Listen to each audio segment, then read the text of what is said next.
ना तां सजीवं साद्वैतं सावधूतं परिजनासहितं कृष्णचैतन्यदेवं श्रीराधा कृष्णपदान् सहगणा ललिता श्रीविशाखान्वितांश्च हे कृष्ण करुणा सिंधु दीनबंधो जगतपते गोपेश गोपिका कांत राधा कांत नमोस्तुते तप्त कांचन गौरांगी राधे वृंदावनेश्वरी वृषभानुसुते देवी प्रणमामि हरिप्रिये वाञ्छाकल्पतरुभ्यश्च कृपा सिंधुभ्य एव च पतितानां पावनेभ्यो वैष्णवेभ्यो नमो नमः। जय श्री कृष्ण चैतन्य प्रभु नित्यानंद श्री अद्वैत गदाधर श्रीवासादि गौर भक्त वृंद हरे कृष्णा कृष्ण कृष्ण हरे हरे हरे राम राम राम हरे हरे। हरे Krishna.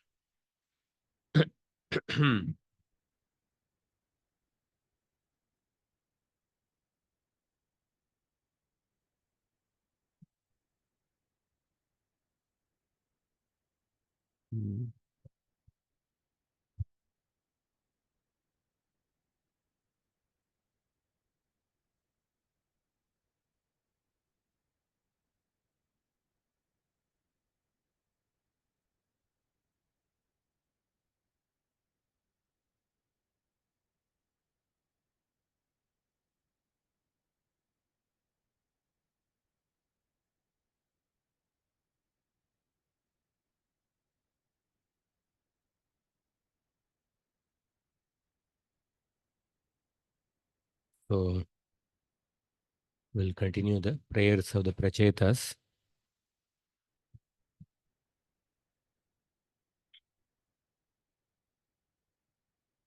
Yesterday we discussed, we completed that prayer. Vayam tu sakshat Bhagavan bhavasya sudushchukitsyasya bivasya mrityor bishaktamam tvadyagatim gatasma. We have obtained your association because of having obtained the association of Lord Shiva. And you are the best remedy, or you are the best doctor to cure the incurable or the most difficult to cure the disease of Bhavaroga, which is most difficult to cure.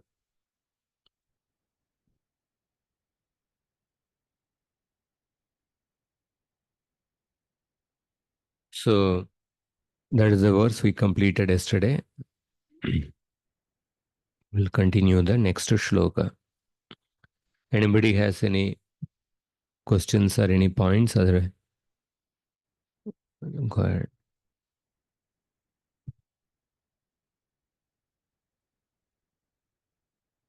Yes.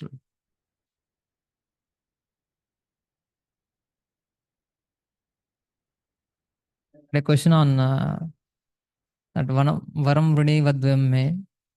That question Prabhupada writing about, especially the purport of Prabhupada is quite emphasizing on cooperation and friendship together in the devotee circle. One point I wanted to understand about how he was mentioning that though there are differences between opinions in services, that should be seen as a spiritual. That should be seen as a spiritual. So I'm trying to understand. Let us suppose I am one party. If somebody is not agreeing with me, so how I see that? What does it mean by seeing spiritual on other side? If I am one case is if I am one party, what if I am third party and two seniors, at least elevated seniors, are having disagreements? and even up to the point of there's a higher degree. So how to see it? What is meant by seeing spiritual? I wanted to understand that one.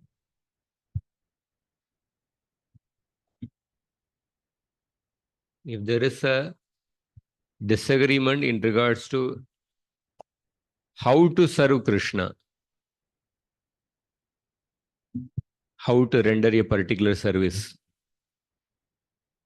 somebody is having a different opinion about how a particular service can be rendered. That is a spiritual. But if somebody is having a difference of opinion about whether to serve Krishna or whether to do this service, in that the principle of serving itself, there is a disagreement. That is a material disagreement. The disagreement in regarding how this particular service can be executed. For that, some other opinion is there. That is a spiritual thing, because everybody is an individual. Different people are inspired with a different this one. In Radhanath Swami Maharaj also mentions about relationships. I'm not remembering all the points, but for a successful relationship, one of the things is that we have to learn to celebrate the differences. One is to respect the differences. That is at least first level. Even higher than that is the celebrate the differences. You are first, as we can say, tolerate the differences, respect the differences, and celebrate the differences.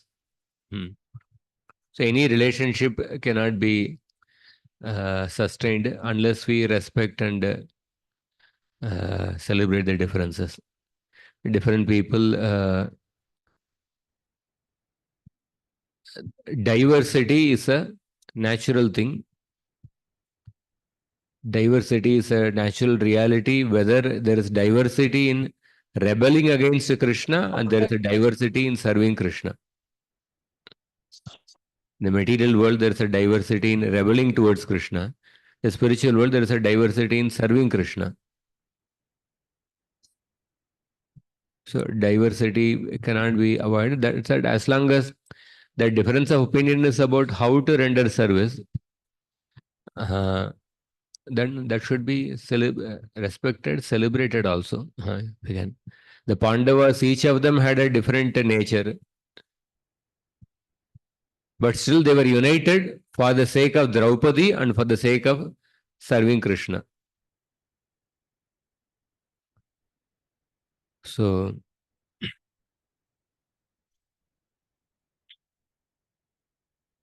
what I can think.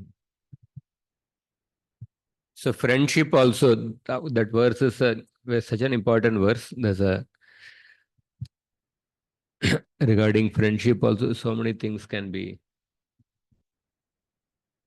spoken actually. Like even when we see from the Yaksha Prashna, some of the questions asked to Maharaj Yudhishthira about friendship. 4 questions were asked. Who is a friend at home? And who is a friend for the dying person? And who is the friend for a deceased person?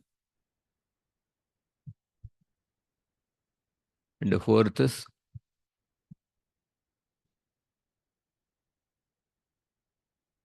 who is the friend of a person who is traveling? Friend of a traveling person. So Yudhishthira Maharaj gave profound answers. He said, friend of a person at home is the wife. Friend of a dying person is the amount of charity he had given. And friend of a traveling person can be seen 2 ways. One is the traveling companion is a friend. Or for a friend of a traveling person is the knowledge he has accumulated. The knowledge he has accumulated. And 4th is, for a deceased person, doctor is a friend. a proper doctor. So, well, each of you can elaborate it, but um, for a friend of for a person at home who is a friend, if for a grahastha it is the wife. For us, the fellow brahmacharis, fellow devotees, who are the friends. So it is important to have friendship with their fellow devotees. And when you are traveling companion, we can say, more than the Shastras, Srimad Bhagavatam, Sanatan Goswami's prayer, he says, Madeka Bandhu, Srimad Bhagavatam is my friend.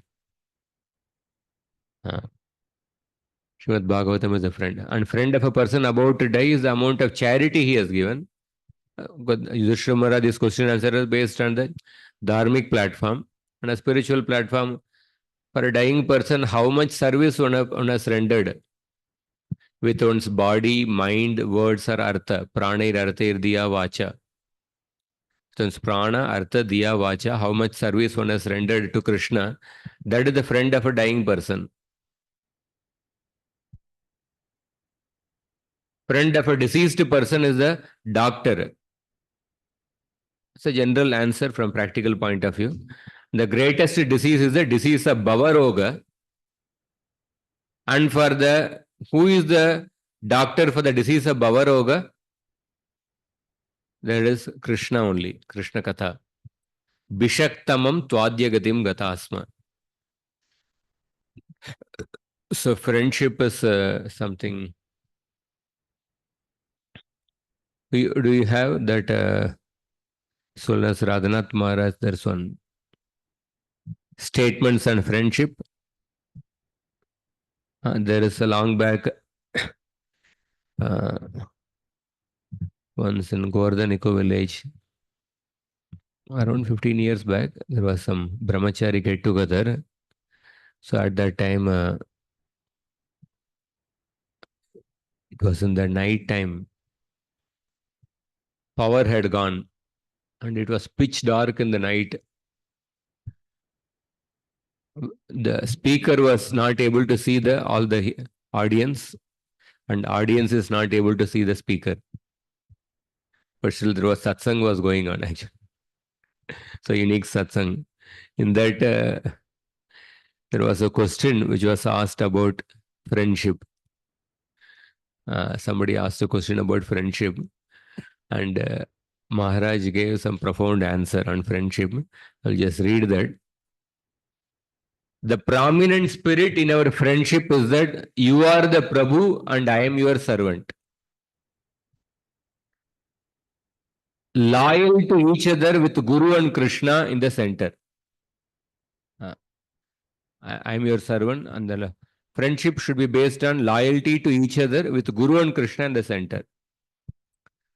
Trust each other unconditionally. Trust leads to development of love on the spiritual platform. And then fifth point is that transcend the differences even amongst the like-minded devotees. Even with the like-minded devotees, there will be some differences. Even transcend the differences by proper etiquette, service attitude, and prayers to appreciate one another. And then water the relationship with each other by the 6 principles of Tadati Pratigruhnati Guhyam Akyati Prachati. By the 6 principles. And water the relationship by forgiveness, serving each other, and by encouraging each other, and by practicing Tranadapi Sunichena. Water the relationship. And then he said, friendship is the gift of Krishna, Srimati Radharani, and Guru.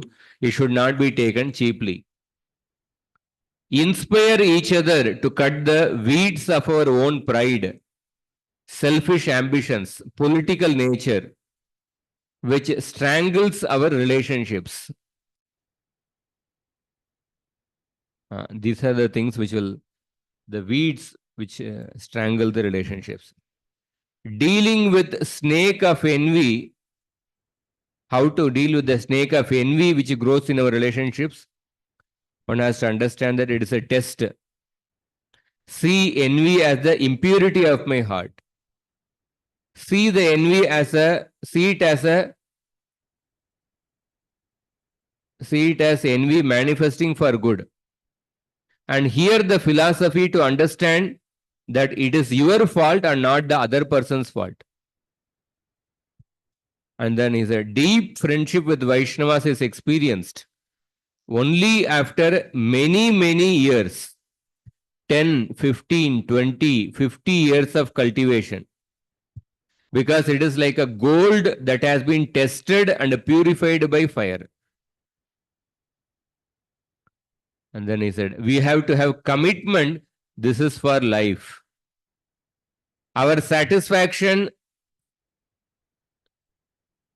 in Krishna consciousness, our satisfaction is in Krishna consciousness and our ability to convince others, our own personal satisfaction and our ability to convince others while preaching is very much based upon the type of loving relationship we develop. Sometimes we give more importance to preaching to others, but here is saying that success in preaching, ability to convince others is based on the loving relationship we develop. Reciprocation with Krishna is very advanced platform to really taste it deep down. I don't know. Reciprocation with Krishna is very advanced platform, but we can taste that in the relationship with his devotees. Else the aspects of Krishna consciousness will become dry and tasteless. Shri Krishna Chaitanya, the song we sing, what is the last line in the song? Ramachandra Sangamahe Narottamadas. So Narottam Das Thakur is not only feeling separation from Panchatattva, 6 Goswamis, but finally is also saying that I am feeling separation from Ramachandra Kaviraj. And Ramachandra Kaviraj is the disciple of his god brother. So it's not only the relationship with Krishna, something advanced, but we can taste it in the relationship with his devotees. And we will cooperate with each other for the higher purpose of pleasing Srila Prabhupada and Krishna. Lokamscha lokanu gatan pasrumscha hitva shritaste charanata patram parasparam tvad gunavada sedu piyusha niryapita deha dharmaha. Kardama Muni says that by mutual friendship with each other and discussing Krishna Katha with each other, one can overcome the basic needs of the body. The basic needs of the body, eating, waiting, sleeping, and defending, especially the need for a companion from the opposite sex. One can overcome that need by discussing Krishna Katha with each other. Parasparam tvad gunavada sidu piyusha niryapita deha dharmaha. Parasparanu katanam pavanam bhagavat yashaha mitoratir mitotushtir. The next line. Nivrittir mita atmanaha. So this also there, the 11th canto. Krishna's, by discussing Krishna Katha, which is purifying with each other and taking pleasure in that. Mito ratir, mito tushtir, one develops great satisfaction and one becomes freed from, one transcends the desires for sense gratification. Okay.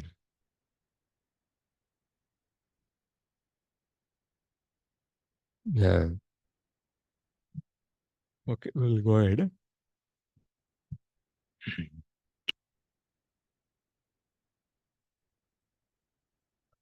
The 39th shloka.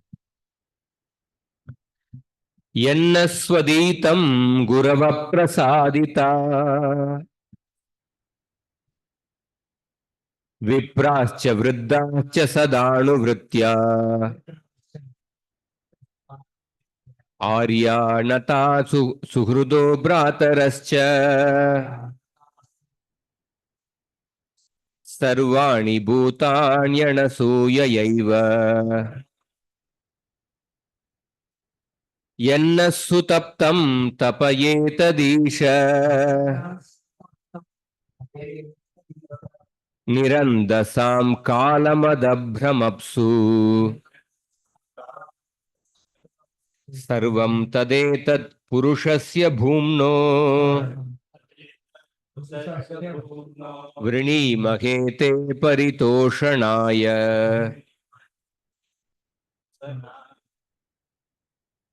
Dear Lord, we have studied the Vedas, accepted a spiritual master, and offered respect to Brahmanas, advanced devotees, and aged personalities who are spiritually very advanced. We have offered our respects to them, and we have not been envious of any brother, friends, or anyone else. We have also undergone severe austerities within the water and have not taken food for a long time. All these spiritual assets of ours are simply offered for your satisfaction. We pray for this benediction only and nothing more. Yanna svaditam, what we have studied. Gurava prasadita, we have satisfied the teachers, Brahmanas, Vriddha, and seniors in knowledge by our proper conduct, Sad Anuvritya. We have been kind to all beings, Aryo, Nata, Suhrudo, Bhratarascha. We have performed a severe penance. Yanna sutaptam tapayeta desha nirandasam, without taking any food.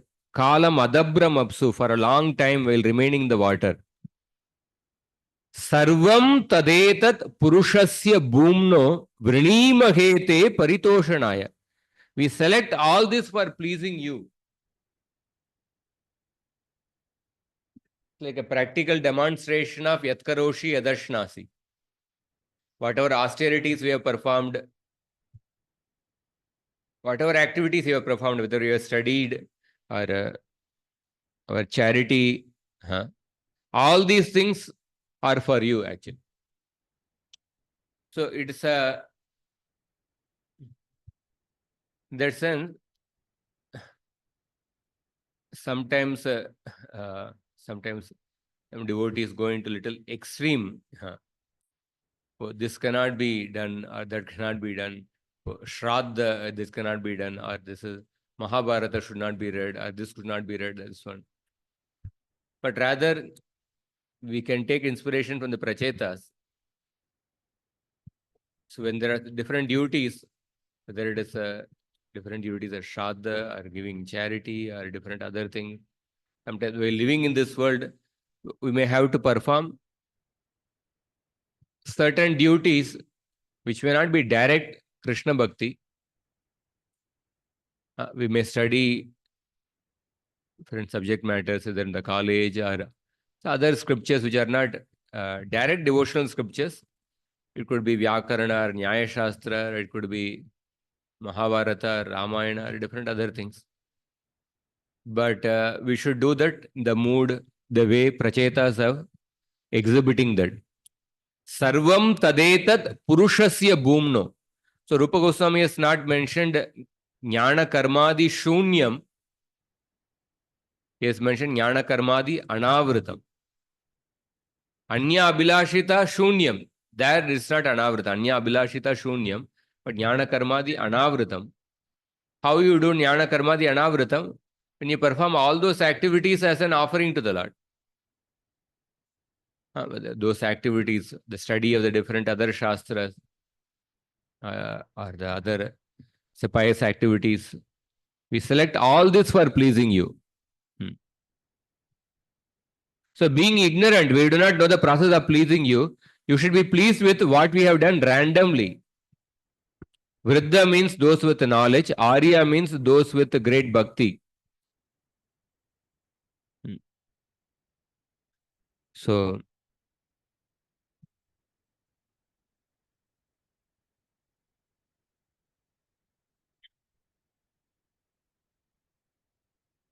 it is,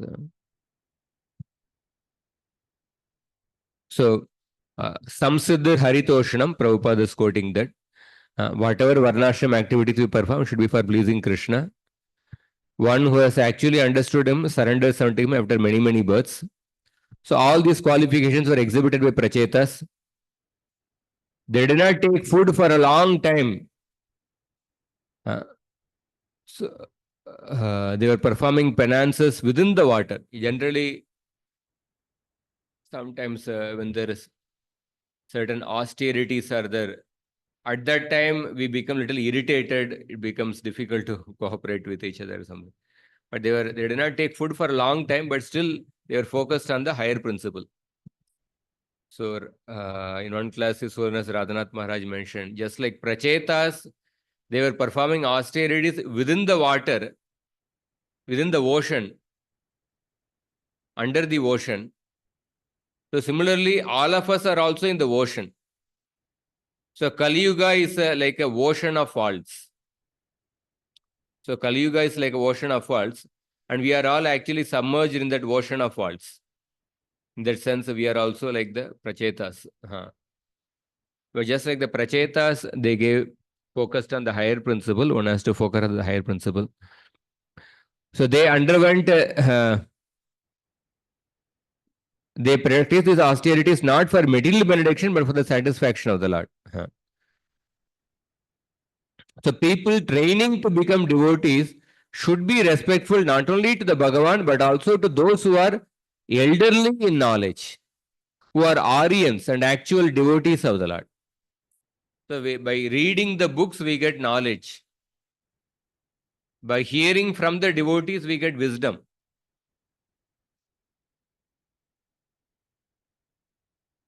And by practicing that knowledge and wisdom, we get realization. And the combination of knowledge, wisdom, and realization, that makes a person mature. So, all three are important, not just book reading, but also hearing from the devotees, and then actually trying to practice in our life. So, this verse presents a perfect picture of Vedic civilization. So, Aryan, the history, they invented this Aryan invasion theory. South India, the Dravidian parties, they say Ram is an Aryan and Ravana was a Dravidian. So it was a fight between the Aryans and Dravidian. They say Aryans are North Indians and we are Dravidians. So they say Aryan from the point of view of the people from a particular region. But in the Shastra, the word Aryan is defined in terms of those who follow the Vedic culture. In Ramayana, there is a verse which Ravan tells Vibhishan, why are you behaving like an Anarya? Well, he is considering himself to be an Aryan. But why are you behaving like an Anarya, uncivilized person? So Aryan is one who does not boast but is an actual devotee of the Lord. Formerly, those who claimed to be Aryans had to be devotees of the Lord. Kutastva Kashmalamidam Vishame Samupastitam Anarya Jushtam Asvargyam Akirtikaram Arjuna. Parishit Maharaj, when he was coming back to the kingdom after putting the snake around the Samika Rishi, he is saying that, oh, I have acted as an Anarya in an uncivilized manner.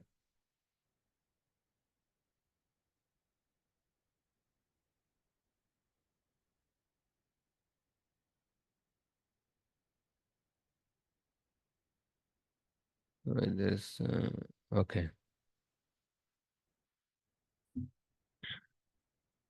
So Aryan means so Arjuna, when a person does not perform his dharma, then he is an Anarya. Therefore, Krishna chastise Arjuna as an Anarya. If it is sanctioned and ordered by the Supreme Lord, it must be performed.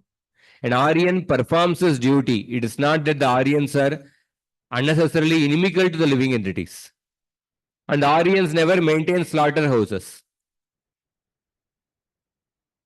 So Prachetas performed austerities for many, many years within the water.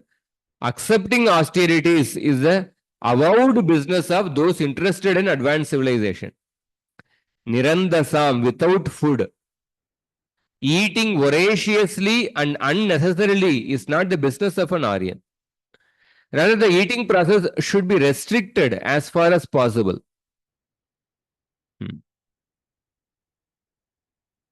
So there are restrictions for the advanced Aryans.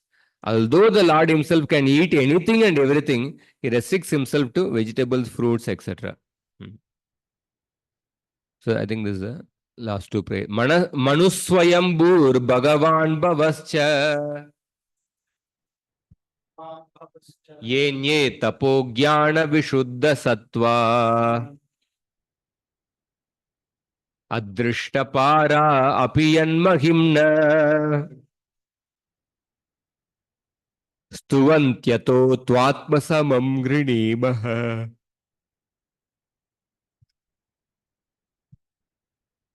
Dear Lord, even great yogis and mystics who are very much advanced by virtue of austerities and knowledge, and who have completely situated themselves in pure existence, as well as great personalities like Manu, Lord Brahma, and Lord Shiva, cannot fully understand your glories and potencies. Nonetheless, they have offered their prayers according to their own capacities. In the same way, we, although much lower than these personalities, also offer our prayers according to our own capability. So after offering such a profound prayers,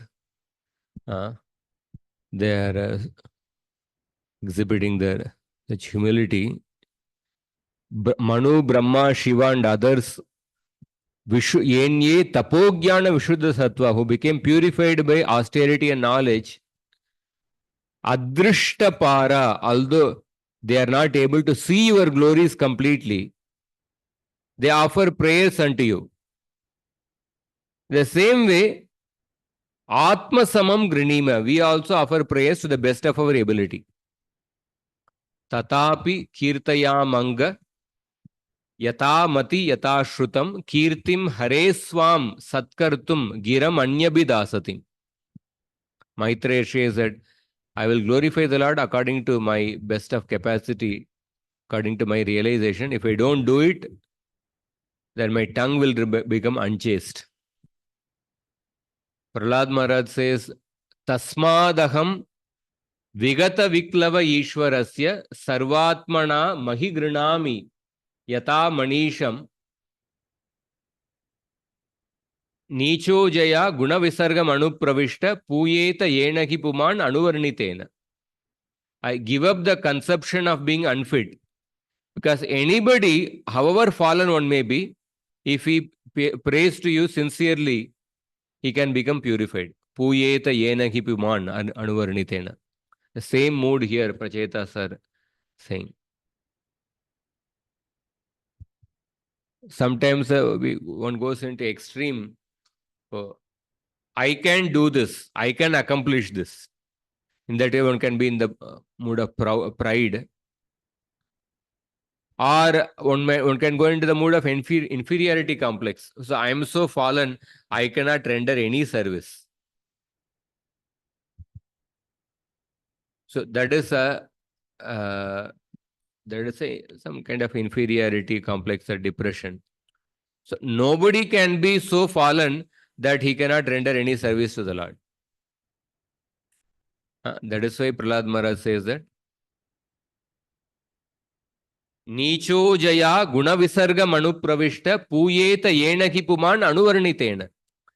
How much ever fallen one may be, when a person prays to the Lord, glorifies the Lord according to his capacity, one can be purified.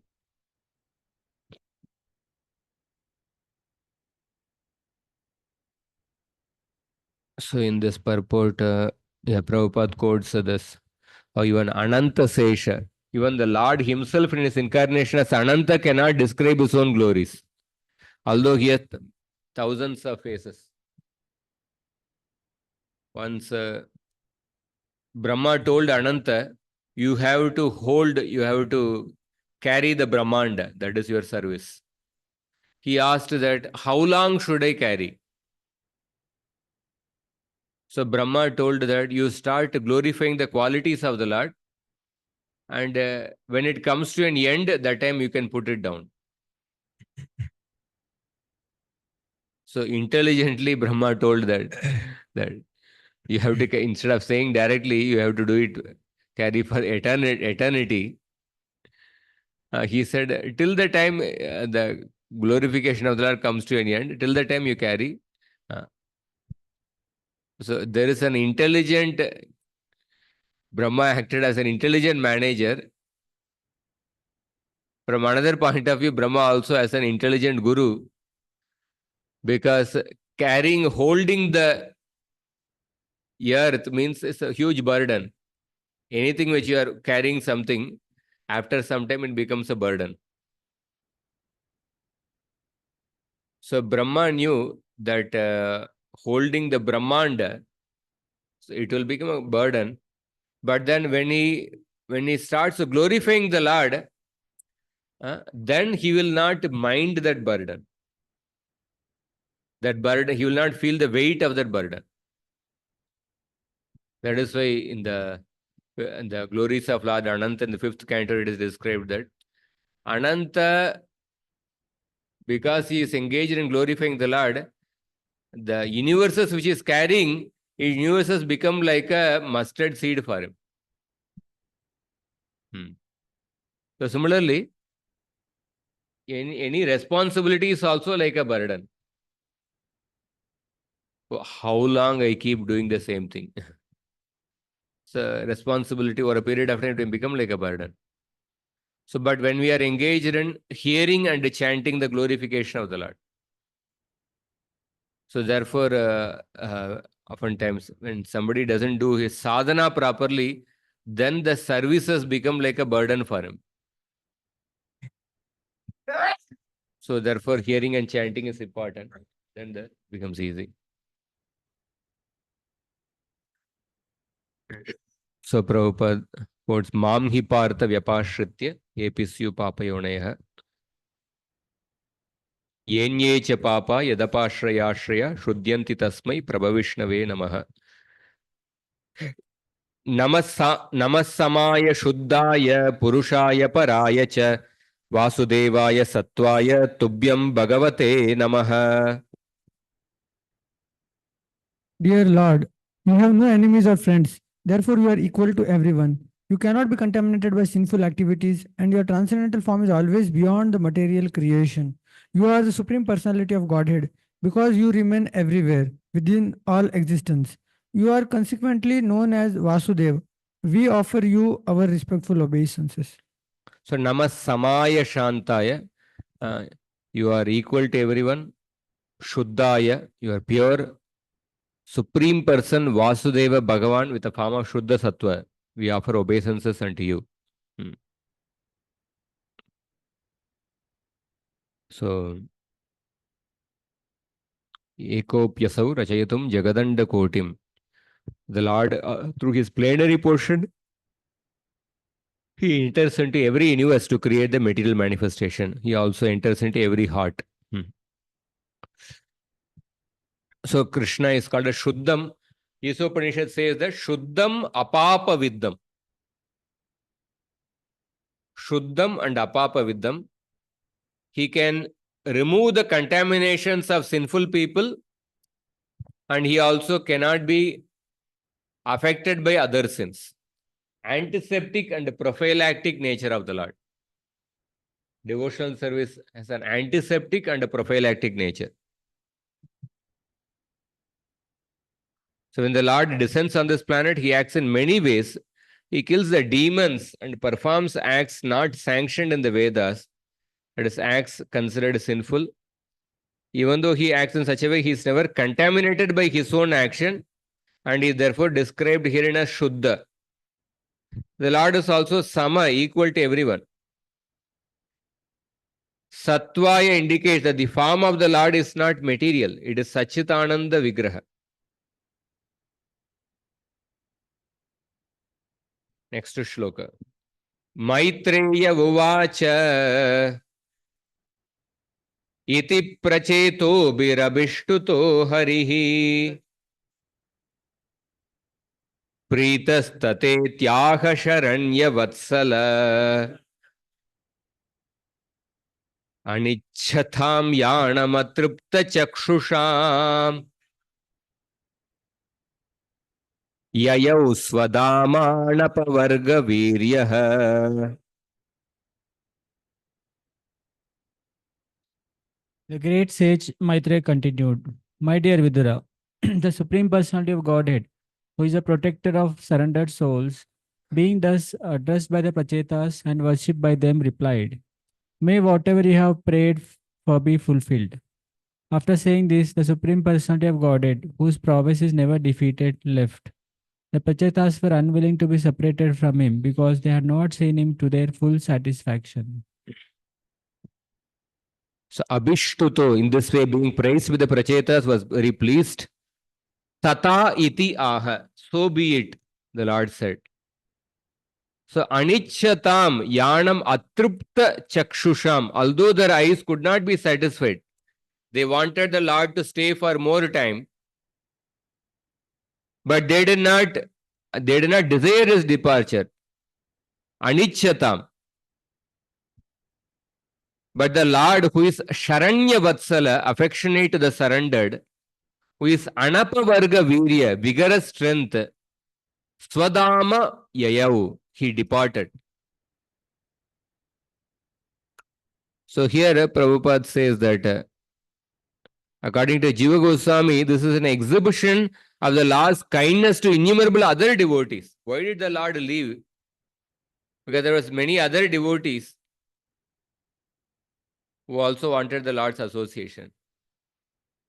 Of course, Krishna is not limited by time and space. He can expand, and he can be there with all the devotees simultaneously. You may ask the question. But still the Lord actually, in order to, he creates Vipralamba in the life of a devotee, because that Vipralamba ultimately enhances the taste of Bhakti Rasa. Bhakti Rasa becomes more tasty and its intensity of love increases. So although the Lord was being attracted by the Prachetas, he left. This is an example of his renunciation. When Mahaprabhu went to Shantipur, all the devotees were so loving, and they were with Mahaprabhu after taking sannyas. But Mahaprabhu, when he decided to leave, all the devotees were crying like anything. But still Mahaprabhu left the association of devotees. And Mahaprabhu was leaving for South India Yatra. Sarvam Bhattacharya collapsed and became unconscious. But Mahaprabhu did not even turn back, and he went ahead. When he was going to Vrindavan, Gadadhar Pandit became unconscious. So Mahaprabhu is called as Gadadhara Prananatha. He is the life and soul of Gadadhar Pandit, but he did not even look behind Gadadhar Pandit, he went ahead. That's why Kaviraj Goswami says that sometimes great personalities, their mind is difficult to understand. It's like harder than a thunderbolt and softer than a rose. So this renunciation was also exhibited by Mahaprabhu when he stayed with the Advaita Prabhu after taking sannyas. The conclusion is that although the Lord has unlimited kindness for his devotees, he is not attached to anyone. He is equally kind to his innumerable devotees all over the creation. The devotee has an exclusive devotion to Krishna.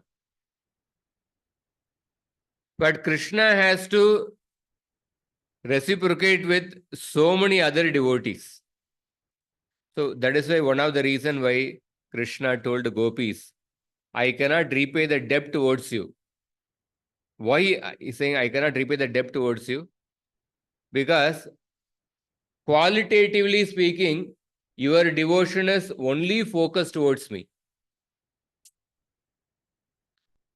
But in my case, I had to reciprocate with the Vrajavasis, then I had to reciprocate with the Pandavas, and then Shrutadev with Bahulashva in Mithila, and then other devotees in Indraloka, other devotees in Sutraloka, other devotees in Dwarka. I had to reciprocate with so many devotees. So qualitatively, I can never match the nature of the exclusive devotion which you exhibited. So therefore, I see that I cannot repay my debt towards you even in a lifetime of Brahma. So the devotees are exclusively focused on the Lord, but the Lord is unable to match the devotee in his reciprocation. But at the same time, we hear one of the definition of Krishna is Bhagavan is kartum akartum anyata kartum. One who can do anything, one who can undo anything. Nothing is impossible for him. But then Krishna is saying, but I cannot repay the debt towards you. I have failed in the my promise of yetamam prapadyante towards you. But then Bhagavan means he should be able to do anything. So then how does he accomplish? Therefore, the Lord comes by taking the mood of the Ashraya Vigraha. The Vishaya Vigraha comes in the mood of the Ashraya Vigraha in order to, by experiencing the same feelings of separation experienced by the gopis, Srimati Radharani, Chaitanya Mahaprabhu repaid the debt he had towards, or Krishna repaid the debt towards the gopis by experiencing the same tribulations, same sufferings which they experienced.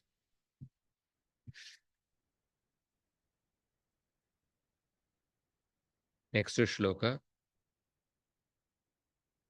Ataniriyaya salilat prachetasa udanvatah vikshya kupyandrumaishchannam gam gam rodum yivochritaihi. Thereafter, all the prachetas emerged from the waters of the sea.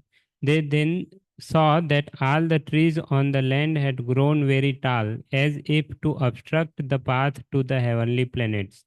These trees had covered the entire surface of the world. At this time, the prachetas became very angry.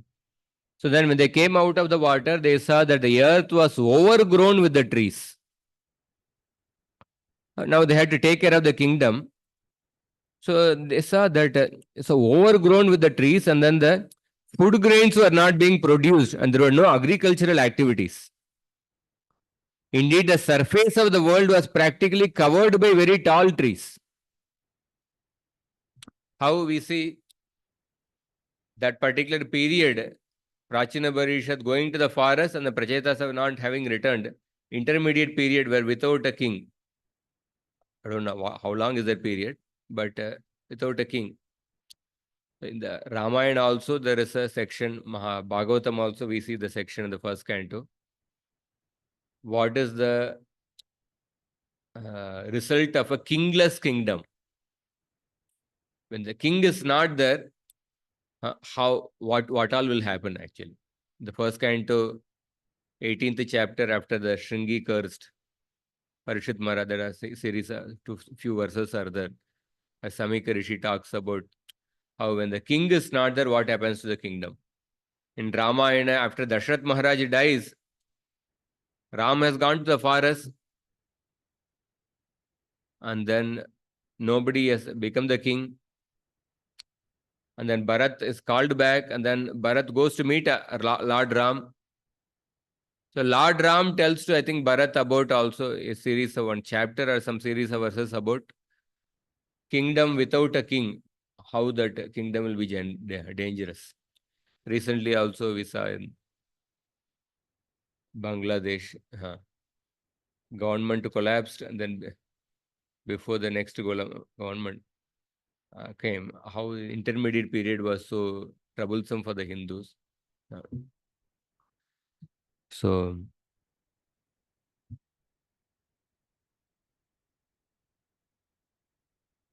the Prachetas became very angry when they saw the surface of the globe covered in that way. They desired that the land be cleared for the crops. So it is not that jungles and trees attract the clouds and rain, because we find rainfall over the sea also. Human beings can exhibit any place on the surface of the earth by clearing the jungles and converting land for agricultural purposes. People can keep the cows and all economic problems can be solved in that way. One need only work to produce grains and take care of the cows. The food found in the jungles may be used for constructing cottages. The wood found. That way the economic problem of humanity can be solved. So there are so many vacant land throughout the world. If they are properly utilized, there will be no scarcity of food. So Annad, by sacrifice of yagya only, it attracts the rain. Prabhupada is explaining. Sacrifice of yagya, it attracts the rain. So Prachetas became angry, and then from their anger, the fire started emanating. Tatognimaru taurajan amunchan mukatorusha makim nirvirudam kartum samvartakaivatyaye. My dear king, at the time of devastation, Lord Shiva emits fire and air from his mouth out of anger to make the surface of the earth completely treeless. The Prachetas also emitted fire and air from their mouths. So the Prachetas, just like Lord Shiva emits the Samvartaka fire at the time of the Pralaya, the fire which emanated from Prachetas also emitted like the Samvartaka. Samvartaka verse. It was like the fire of devastation at the end of the universe. Samvartaka iva atyaye. The word iva, I already mentioned. Iva, there are 7 words. 7 or 5 or 7 words which give an indication of a utpreksha alankara. One of the word is iva. Utpreksha alankara. It means like as if when the bumblebee started buzzing in the Vaikunta, the other birds, they appreciated that buzzing of the bumblebee as if it is a glorification of the Lord. Harikatam iva gayamane. So if when it only resembled the glorification of the Lord, they showed respect, then how much more respect they would have given if it is actually glorification of the Lord. So iva means tad bhinnatve sadit tad sadrishyatvam. So here Maitreya is addressing Vidura by the word Rajan. Because he says that you have no anger, you have control over anger, therefore you are the Rajan. So Prabhupada also says that a Dhira never becomes angry because he is always situated in devotional service. Advanced devotees can control their senses, therefore a devotee can be addressed as Rajan, Maharaj. The king controls and rules in various ways among the citizens. One who can control his senses is called the king of his senses. He is called as a Swami or a Goswami. Basmasat kriya manam stan druman vikshya pitamaha agata shamayamasa putran barhishmato nayaihi. After seeing that all the trees on the surface of the earth were being turned to ashes, Lord Brahma immediately came to the sons of King Bharishman and pacified them with the words of logic.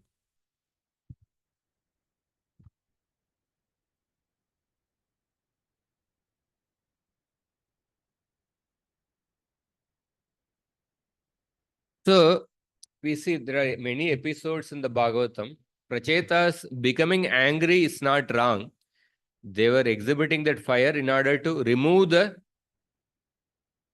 in order to clear the land for agricultural purposes, for the benefit of the citizens.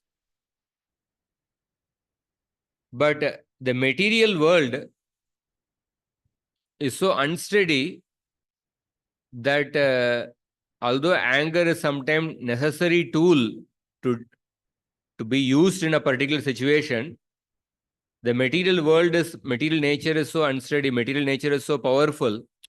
Krishna says that duratyaya, that one can get carried away by the anger. Dhruva Maharaj got carried away by the anger. Jamadagni became excessively angry. Many examples. Janamejaya became excessively angry, started killing all the snakes. So anger can carry away a person. So therefore, prachetas, they became little excessively angry. They also started burning many useful trees. So it appeared just like it was like a Janamejaya wanted to kill all the snakes. So similarly, with Prachetas' anger, all the trees started burning. Okay, some land is required for agricultural purposes. All the trees started burning. So at that time, because how even a devotee who has got darshan of the Lord, they also get carried away, sometimes by anger, because that is how the material nature is very unsteady. But when a person has once surrendered to the Lord will send somebody in order to bring the devotee back to the right track. Swayambhu Manu came to pacify Dhruva. Here, Brahma himself is coming.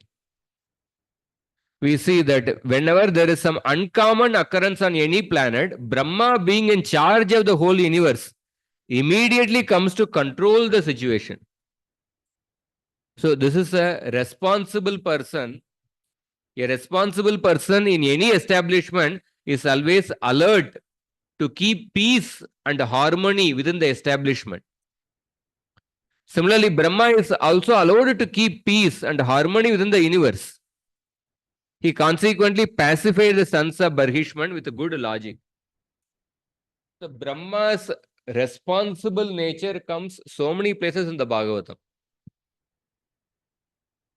So here, when the trees are being unnecessarily, many useful trees are getting burnt, Brahma comes to stop Prachetas, stop your anger. In the Daksha Yajna episode, Brahma was not at all involved, but then the Lord Shiva's followers killed Daksha and then stopped the Yajna. Daksha had to be punished, but Lord Shiva's followers gave excessive punishment. They gave excessive punishment to Daksha. And Daksha definitely made a mistake, but it was a excessive punishment. So Brahma, the way he deals with the situation, Brahma tells all those devatas, all those people, having offended a personality like Lord Shiva, what do you expect? You should not even deserve to live, but still you are living actually. What else do you expect? But the same Brahma, he goes along with those devatas to meet Lord Shiva and then requests Lord Shiva to forgive them. See, the sacrifice has to continue. So many conflicts have happened, but the sacrifice has to continue. That is for the pleasure of Vishnu. That is for the welfare of the whole universe.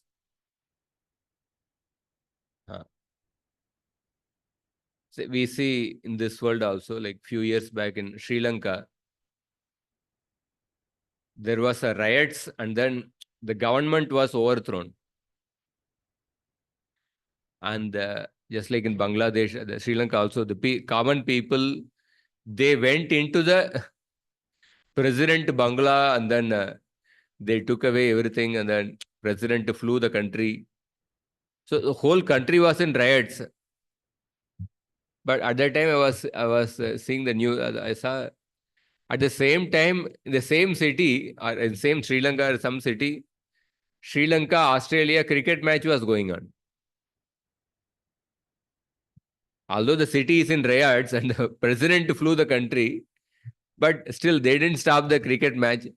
Test match, cricket match was going on. So in the what we see that sometimes in a country, sometimes even if so much of chaos is happening, but still certain activities of whatever sense gratification or whatever this thing, that anyway goes on. So similarly, what Prabhupada said, he said there will be so many meetings, resolutions, dissolutions, and no solutions, but the chanting should go on. Chanting should go on. Whatever may be different problems, but chanting should go on. And that is why Brahma told that we have to, you have excessively punished because of the sacrifice itself has stopped. Sacrifice cannot be stopped. Sacrifice has to go on. Therefore, you please revive these personalities. We have to revive the yajna. So there also Brahma, we can exhibit his character as a responsible person in the Lord's universal administration. And the Priyavrat Maharaj's episode also, we'll see how Brahmaji comes and convinces Priyavrat Maharaj, you have to become the king. You have to take up the responsibility. So here, that is why Prabhupada says that. Similarly, Lord Brahma is also allowed to keep peace and harmony within this universe. He consequently pacified the sons of Bhargishwan with good logic. Tatra Vashishta ye vriksha bhita duhitaram tada ujjakhrustre prachetobhya upadishta swayambhuva. The remaining trees, being very much afraid of the Prachetas, immediately delivered their daughter at the advice of Lord Brahma. So, the remaining trees, in order to pacify the Prachetas, they delivered the daughter at the advice of Brahma. This daughter was born of the Kandu and Pramlocha. So Pramlocha, after giving birth to the child, she went back. The child was crying. So Moon took compassion. Moon is a reservoir of nectar. Moon put his hand on that mouth of that baby. And the child was cared for by the trees.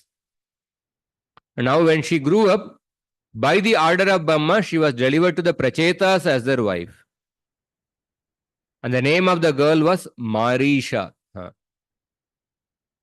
And it was the predominating deity of the trees that delivered the daughter. So Jiva Goswami states that Vriksha tad adhishtatra devataha. The trees means the controlling deity of those trees. So there is a person behind everything in the universe, presiding deity behind everything. Prachetas were engaged. One devotee during Diksha was performing yajna.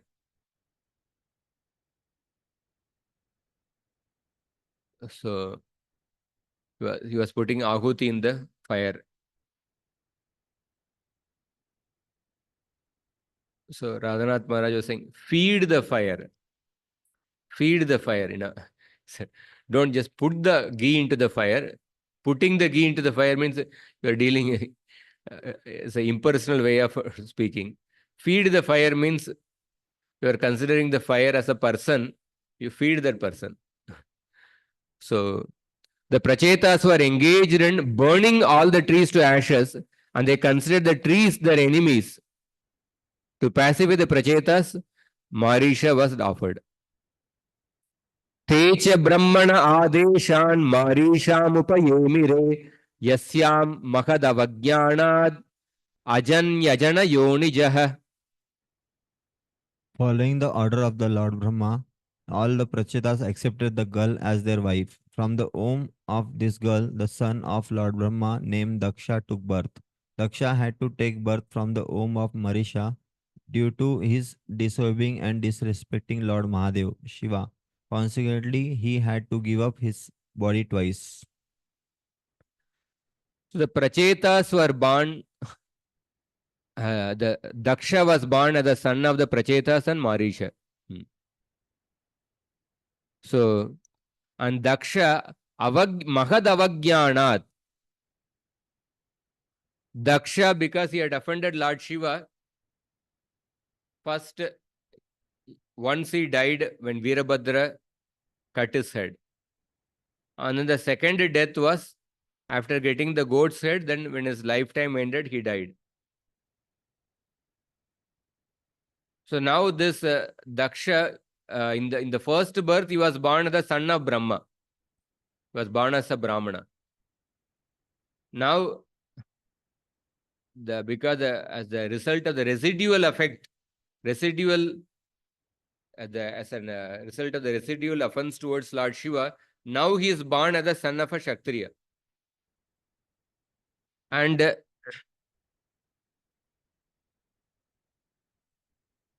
after taking birth as a Kshatriya, now he will go, he takes birth in Swayambhu Manvantara, and then for 4 Manvantaras, 3 or 4 Manvantaras, he performs austerities in order to regain his powers.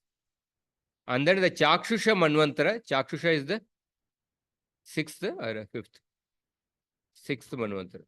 The Chakshusha Manvantara, then he becomes a Prajapati and then he starts procreating. That is what we see in the 6th canto, 4th chapter. So he had to take birth within the semen of a Kshatriya.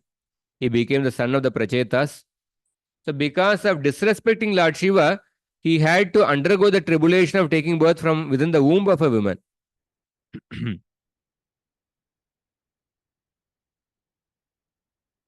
So at the end of Daksha Yajna, the disastrous incidents that Daksha offered his prayer to Shiva, although he had to give up his body and take birth from the womb of a woman impregnated with the semen of a Kshatriya, he received all the opulence with the grace of Lord Shiva. These are the subtle laws of material nature. The people in this world do not know how the laws of nature are working. So having no knowledge of the eternity of the spirit soul, the population of the present age is in the greatest ignorance.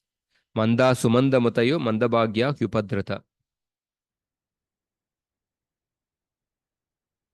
Chakshushe tvantare prapte praksarge kala vidrute yahasasarja praja ishta sadaksho daiva choditaha.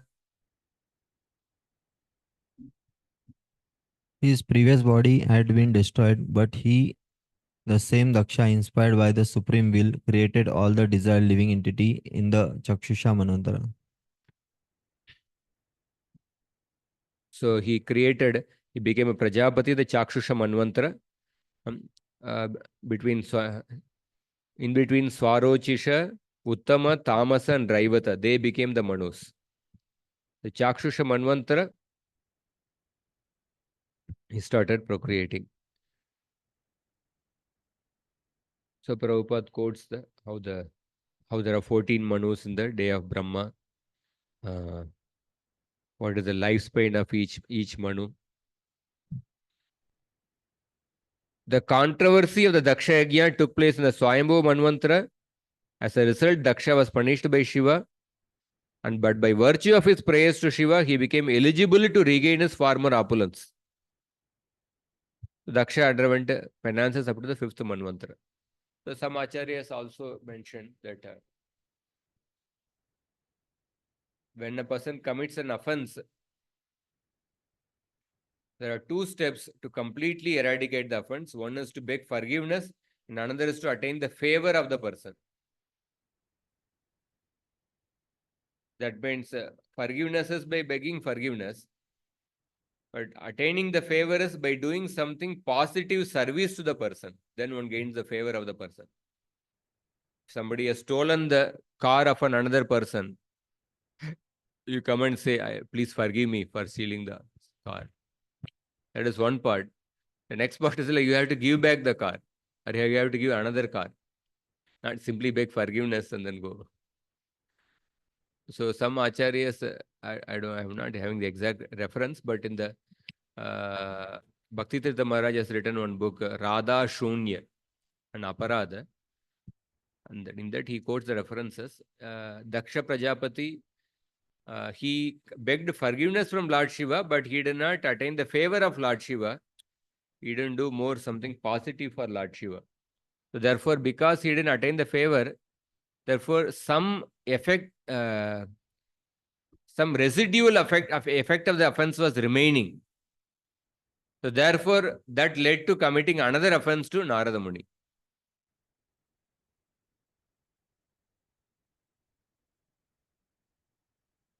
So, Yojayamana sarvesham tejas tejasvinam rucha swayopadatta dakshyach karmanam daksham abruvan tam praja sarga rakshayam anadirabhishicya yuyoja yuyuje nyamscha savai sarva prajapatin. After being born, Daksha, by the super excellence of his bodily luster, covered all others' bodily opulence. Because he was very expert in performing fruitive activity, he was called by the name of Daksha, meaning the very expert. Lord Brahma therefore engaged Daksha in the work of generating living entity and maintaining them. In due course of time, Daksha also engaged other Prajapatis in the progress of generation and maintenance. In the process of generation and maintenance. So Lord Brahma engaged Daksha in the work of creation. Daksha engaged other Prajapatis. So Daksha became almost as powerful as Lord Brahma. The previous in this chapter only, the beginning is when Lord told the Daksha, you will give birth to a son who will be equal to Lord Brahma. So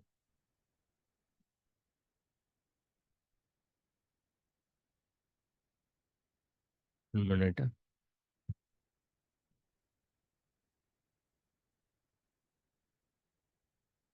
Equal to Brahma. What is the word which is there?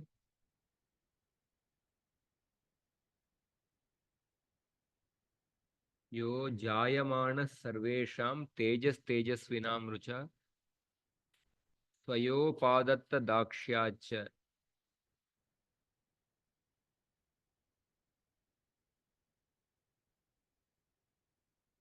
Equal to Lord Brahma. Is there a word in the shloka? Huh?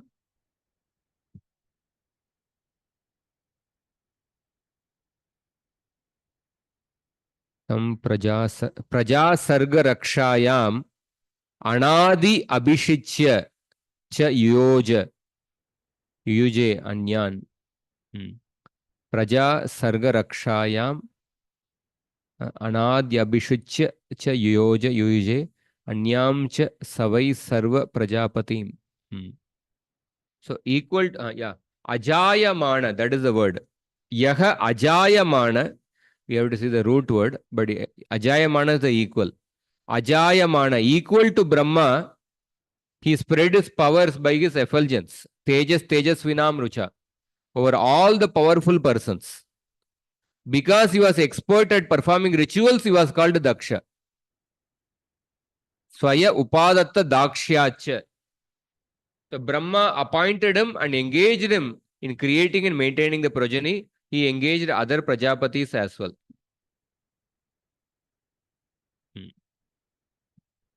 This way the population of the universe increased. So this 30th chapter ends. We'll start the 31st chapter. We'll take a few minutes and then we'll take a break. The 31 shlokas we'll go through fast.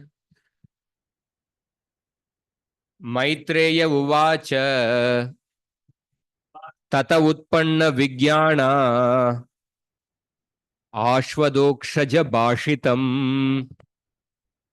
स्मरंत आत्मजे भार्याम विसृज्य प्राव्रजन गृहात्. The great saint Maitreya continued. After that, the Prachetas lived at home for thousands of years and developed perfect knowledge in spiritual consciousness. At last, they remembered the blessings of the Supreme Personality of Godhead and left home, putting their wife in charge of a perfect son.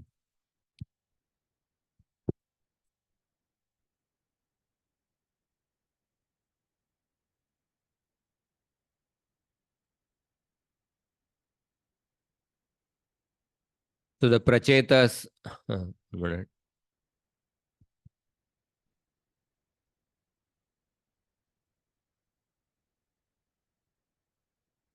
By developing knowledge and remembering the words of the Lord, Utpanna Vijnana Adokshaja Bhashitam Smaranta, the prachetas left their wife, Bharyam Visrujya Grihat Pravrajan, left their wife with their son, Atmaje Bharyam Visrujya, and left the house, Grihat Pravrajan. So the prachetas leave for the forest and by Bhakti described by Narada attain Krishna. This chapter describes Narada's instruction to the prachetas.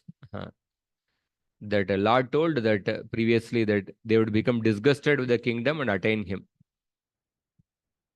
So Prabhupada explains, after finishing their family life, which lasted thousands of years according to the calculations of the Devatas, prachetas decided to leave home, putting their wife in the charge of a son named Daksha. So we see the beginning of life as a brahmachari, one has to undergo severe penances and austerities in order to be educated in spiritual values. And the brahmachari is never allowed to mingle with women and learn from the beginning of life about sex enjoyment. The basic flaw in the modern civilization is that boys and girls are given freedom during school and college to enjoy sex life. Most of the children are Varna Sankara, so therefore the world is in chaos. Human civilization should be based on the Vedic principles. This means that in the beginning of life, boys and girls should undergo penances and austerities. When they are grown, they should get married, live for some time at home and beget children. And if the children are grown up, men should leave home and search for Krishna consciousness. So unless one practices penances in the student life, he cannot understand the existence of God. And without realizing Krishna, one cannot make his life perfect. The conclusion is that when the children are grown, the wife should be put in the children's charge. The husband may then leave home to develop Krishna consciousness. Everything depends on the development of mature knowledge. Prachina Barishad left home before the arrival of his sons, who were engaged in austerity within the water. As soon as the time is ripe, I mentioned this purport previously, as soon as the time is ripe, or as soon as one has developed a perfect Krishna consciousness, he should leave home, even though all his duties may not be fulfilled. That is why Prachina Barishad, because both ways, he got that ripe time, and also he developed the urgency by the Narada's instruction. Therefore, he left home even though his responsibilities were not fulfilled. So, giving up a comfortable home life is absolutely necessary. Hitvatma patam grihamanda kupam. So, only a person who had actually practiced such a life can write such a strong purport. Prabhupada went through Grihastha ashram and then left. He took to Vanaprastha and sannyas. The home is considered to be a dark well covered by grass, and if one falls within this well, he simply dies without anyone's caring. So, I want to show one shloka. This is from Raghuvamsha. Very, very beautiful shloka.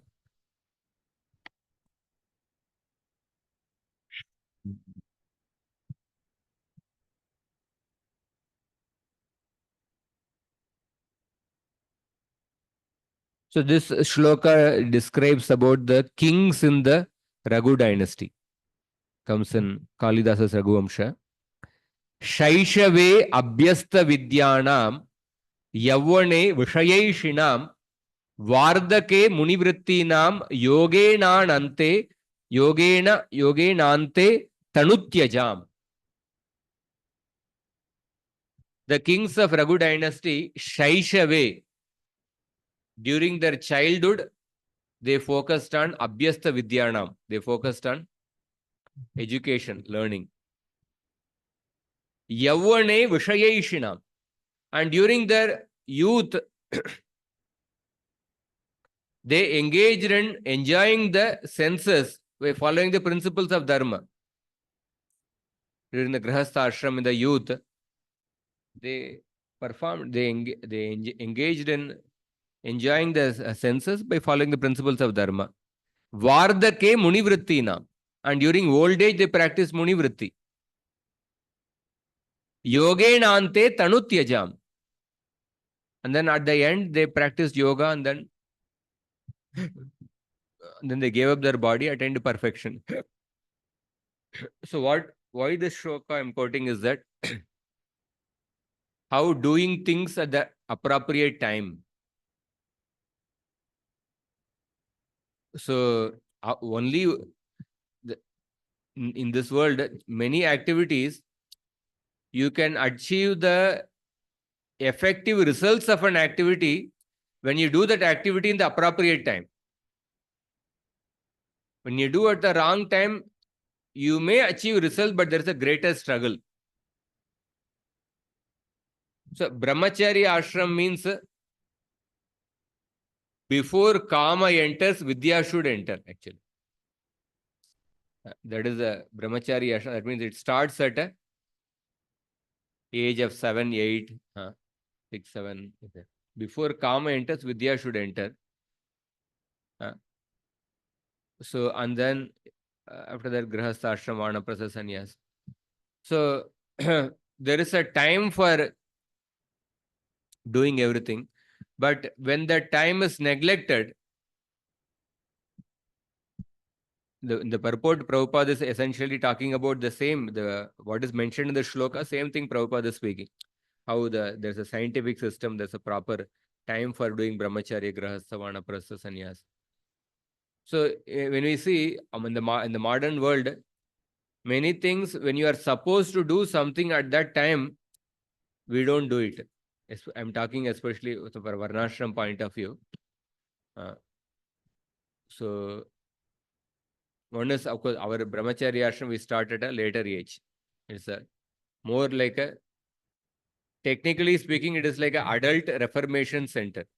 Brahmacharya ashram is before the kama enters, vidya should enter. But after a person is exposed to many things, when a person has become an adult, then we reform them by giving a brahmachari training, Vaishnava training.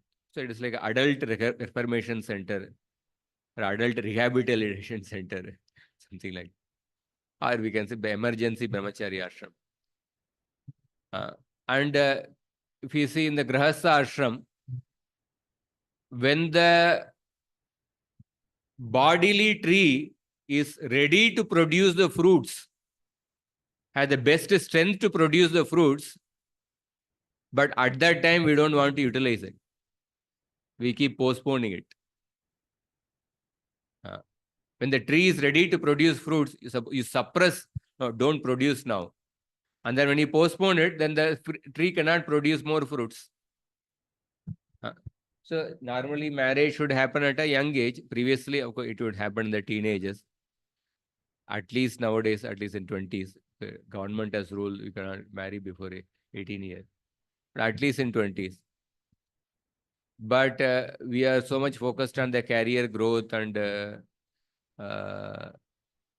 education, competition, this one. And then even if a boy is ready to marry, say, at a young age, the girl would say, no, I want the expectation, I want you to be earning this much per month. Then only. So much expectation is there that you will not get any girl. Because at the age of 22, 23, how much a person can earn? Only after experiencing something.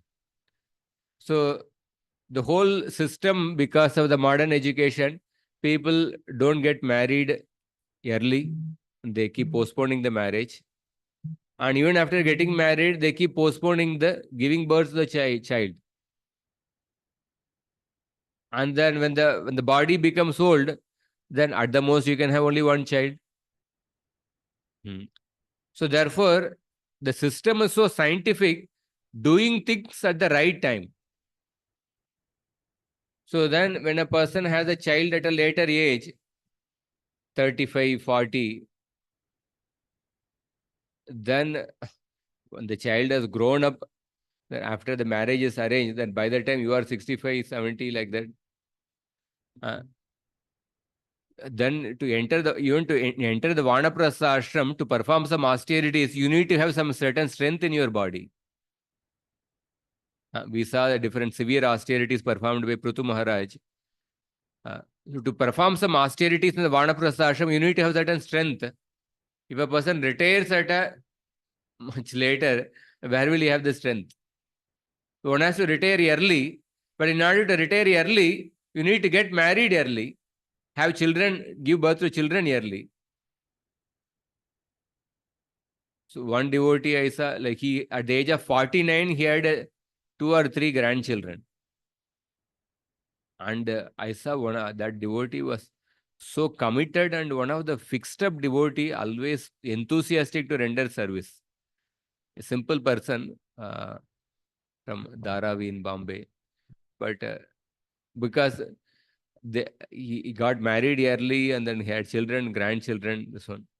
So the modern system, because we keep postponing, when we don't do things at the right time, then the desired results don't come. Or desired results, to get the desired result, it is difficult.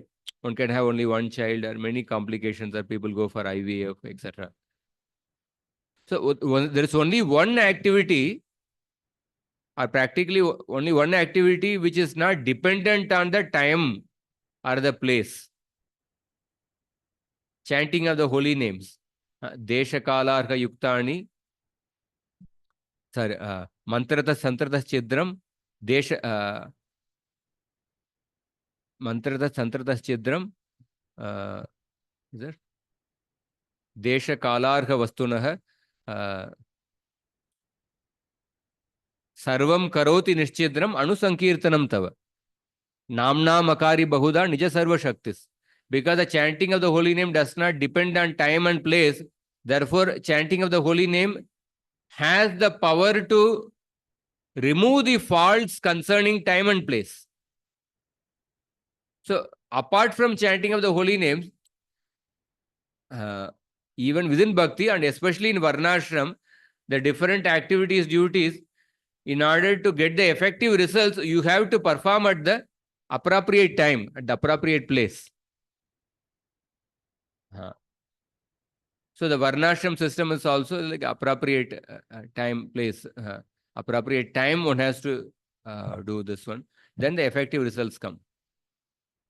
So therefore, Prabhupada is talking about this in the purport.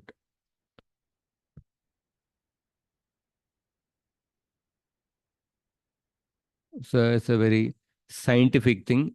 And for Brahmachari ashram, the Brahmachari ashram, austerity is it is a fun for them. It's an adventure for them, actually.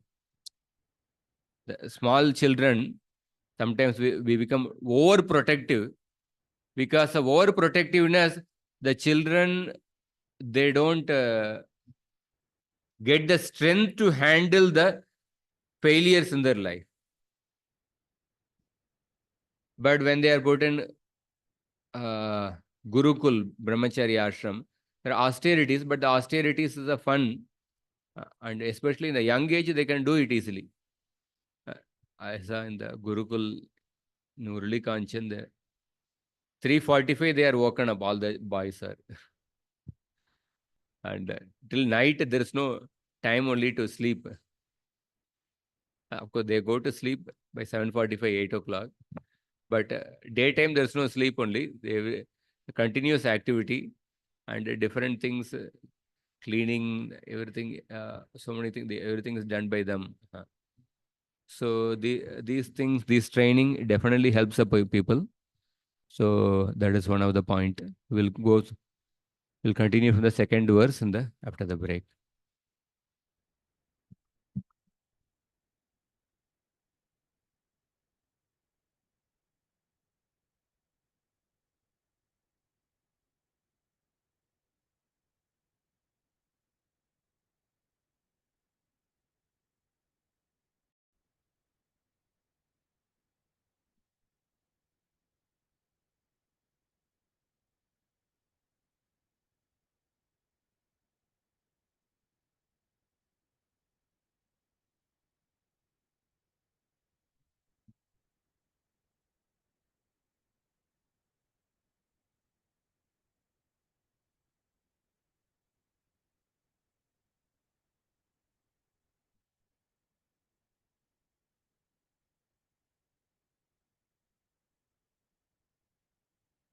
Chant quickly.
Hare Krishna.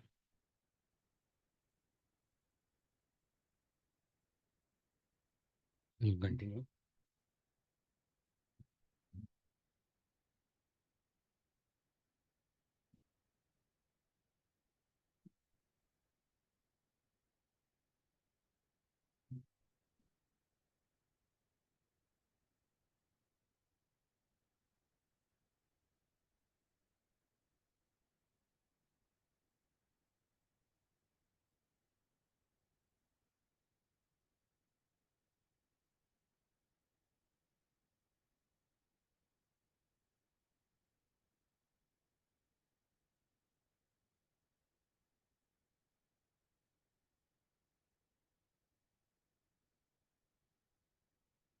So this is a very important purport. First one.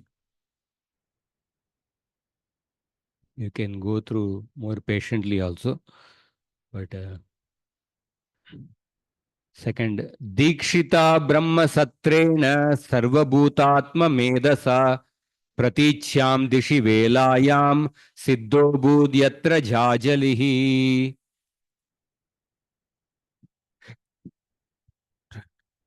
The Prachetas went to the seashore in the west, where the great liberated sage Chajali was residing.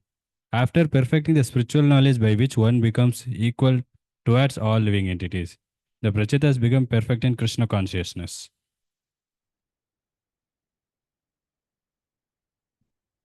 So Prachetas, they went to Jajali's ashram. Prabhupada says that where the great liberated sage Jajali was residing. And then Prachetas became perfect in Krishna consciousness. 1 minute. So with a vow to contemplate the meaning of the Vedas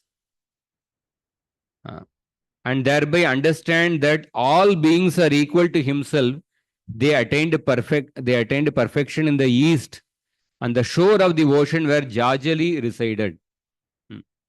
So when we retire in the 11th canto, the section on Varnashram, Krishna tells to Uddhava, what are the main duties of each of the ashrama?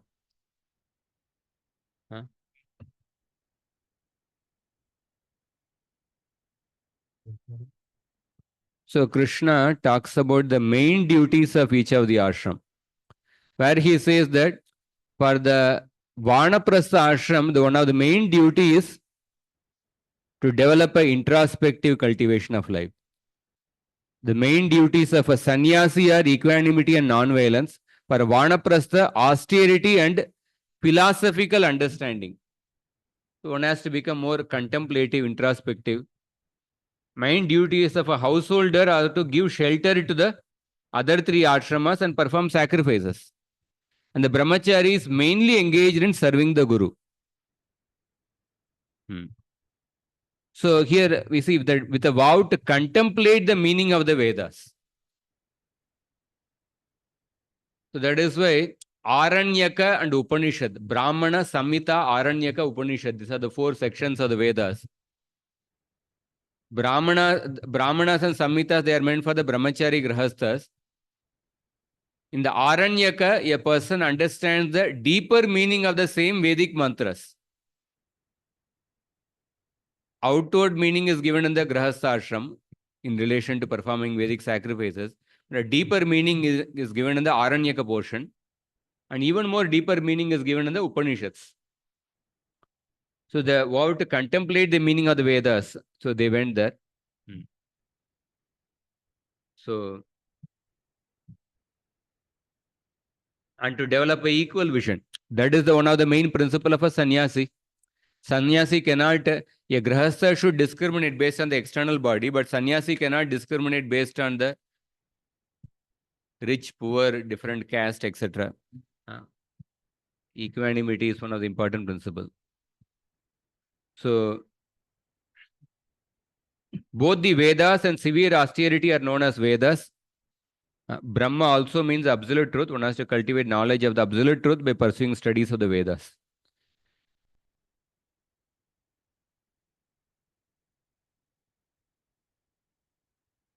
Even Mahaprabhu,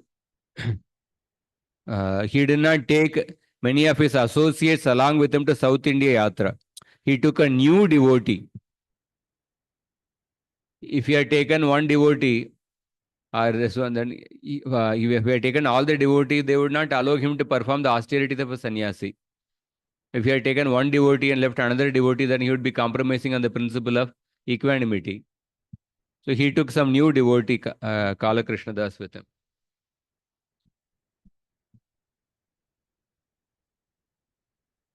So there is a, the Prabhupada also speaks about the importance of retirement and the introspective cultivation. In the light of Bhagavata,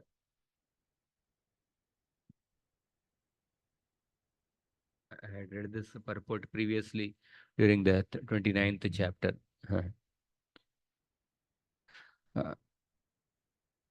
The three modes of material nature divide the human activities into two different spheres. One external and the other introspective. Rajoguna and Tamoguna are more in the external level. Sattva-guna is in the more internal level, in the introspective platform. As soon as a person is dominated by ignorance and passion, he is active externally in desire and lust. So such men are called as asuras. So for the sake of the women and money, the asuras exploit every source of economic development. So as a result of Asuric civilization, the entire human society becomes like a stormy sea with no trace of peace and prosperity. So too much of an external view of the world gives rise to an overly large scale and a difficult type of industry and trade known as Ugra Karma. The development of hard and difficult industrial undertakings always hinders the progressive cultivation of the human spirit. So Asuric leaders never retire from such undertakings. For them, there is no question of retirement or cultivating the human spirit. But men in the Sattva Guna have an introspective mind. After a regulated struggle for existence, they retire at a ripe old age and engage their time in cultivating the human spirit. So Prachetas retired in order to contemplate about the deeper meanings of the Vedas.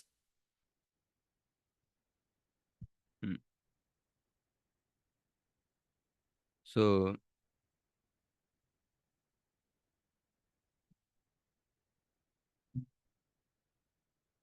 we'll go to the next shloka.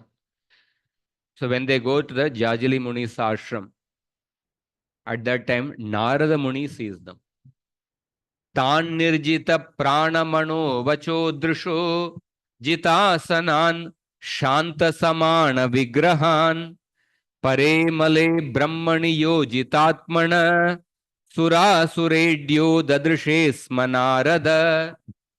After practicing the yogasana for mystic yoga, the Prachetas managed to control their life here, mind, words, and external vision. Thus, by the pranayama process, they are completely relieved of material attachment. By remaining perpendicular, they could concentrate their minds on the uppermost Brahman.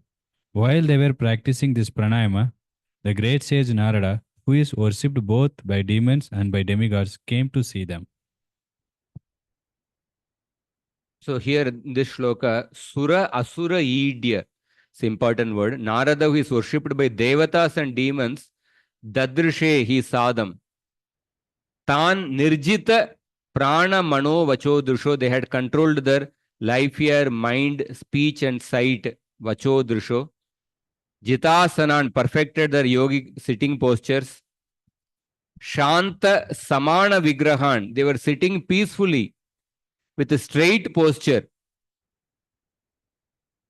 Pare Amale Brahmani Yojitatmana, concentrating their minds on the pure Supreme Lord.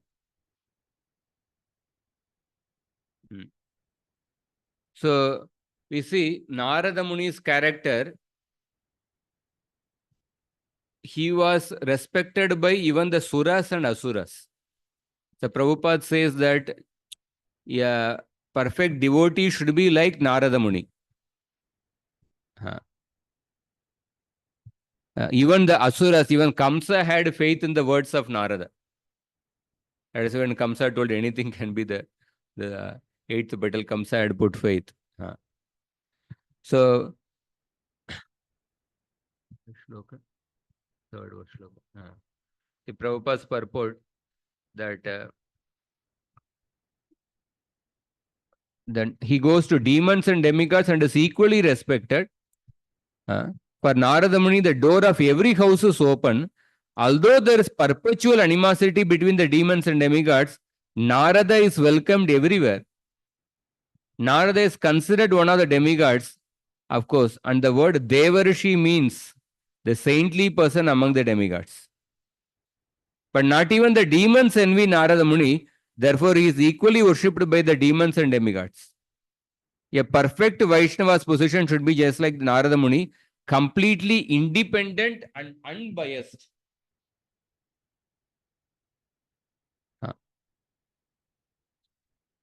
So, following the instructions of Lord Shiva, Prachetas concentrated their minds on the Shyamasundar form of the Supreme Brahman. Prabhupada is especially saying they focus especially on Shyamasundar form.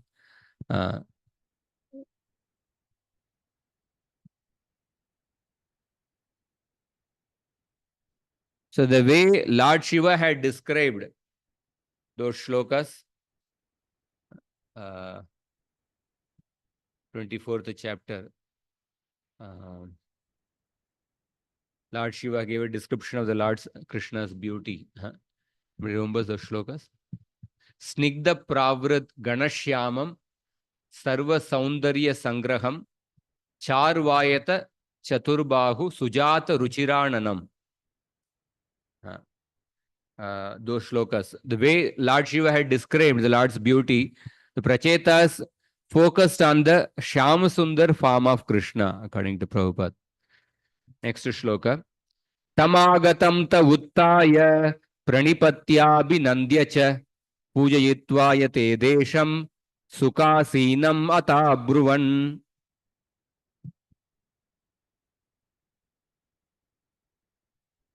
As soon as the Prachetas saw that the great sage Narada had appeared, they immediately got up even from their asanas. As required, they immediately offered obeisances and worshipped him. And when they saw that Narad Muni was properly seated, they began to ask him questions. So, as soon as they saw Narada Muni, they worshipped him. After Narada Muni is seated, they start asking him questions. So we see Narada Muni is such a versatile personality. He had preached to so many different persons in the Bhagavatam. Like usually we are comfortable preaching to congregation or to the children or to people from village or people from cities or to the youth or youth in a particular college. So usually we are comfortable, many times we are comfortable preaching to people from a particular mindset, a particular background. But Narada Muni could deal with a wide variety of people. He could preach to the children in the womb, Prahlad. He could preach to small children like Dhruva, youth like Haryashvas, Savalashvas, and the Varishta Vaishnavas like the Prachetas. He could preach to the congregation like Chitraketu Maharaj and his wives. He could preach to the VIPs like Prachina Parishad and to scholars like Vyasadev, BI preaching. Or he could preach to prison ministry, Mrigari, or Valmiki, Ratnakar, Nalakur, Manigiri, etc. So he could preach to wide varieties of people. And now Prachetas are asking question. Prachetasa vuchuhu swagatam te surarshedya dishtyano darshanam gatah tava shankramanam brahman abhayayayataravehe. All the Prachetas began to address the great sage Narad. O great sage, O Brahmana, we hope you met with no disturbances while coming here. It is due to our great fortune that we are now able to see you. By the traveling of the sun, people are relieved from the fear of the darkness of night, a fear brought about by thieves and rogues. Similarly, your traveling is like the sun's, for you drive away all kinds of fear. Prabhupada gives elaborate purport in the translation only. Swagatam, welcome to you, O sage of the Devata, Surarushe. By good fortune, we can see you. Dishtyano darshanam gatah. And your movement, like that of the sun, creates fearlessness. Abhayaya yata ravehe. So, even Vyasadev told Narada, Tvam paryatan arka iva trilokim. Like the sun travels everywhere, you are also like a sun. You can understand the, like the air, you can penetrate the internal region, and like the sun, you travel everywhere in the three worlds. Another place it is said that Santo dishanti chakshumsi bahirarka samutitah devata bandava santa atmaham evacha. My sun gives only external sight, but the devotees of the Lord, they give internal sight also by removing the darkness within. Therefore, my devotees are once real worshipable deities, and they are one's own self. Ultimately, they are non-different from me.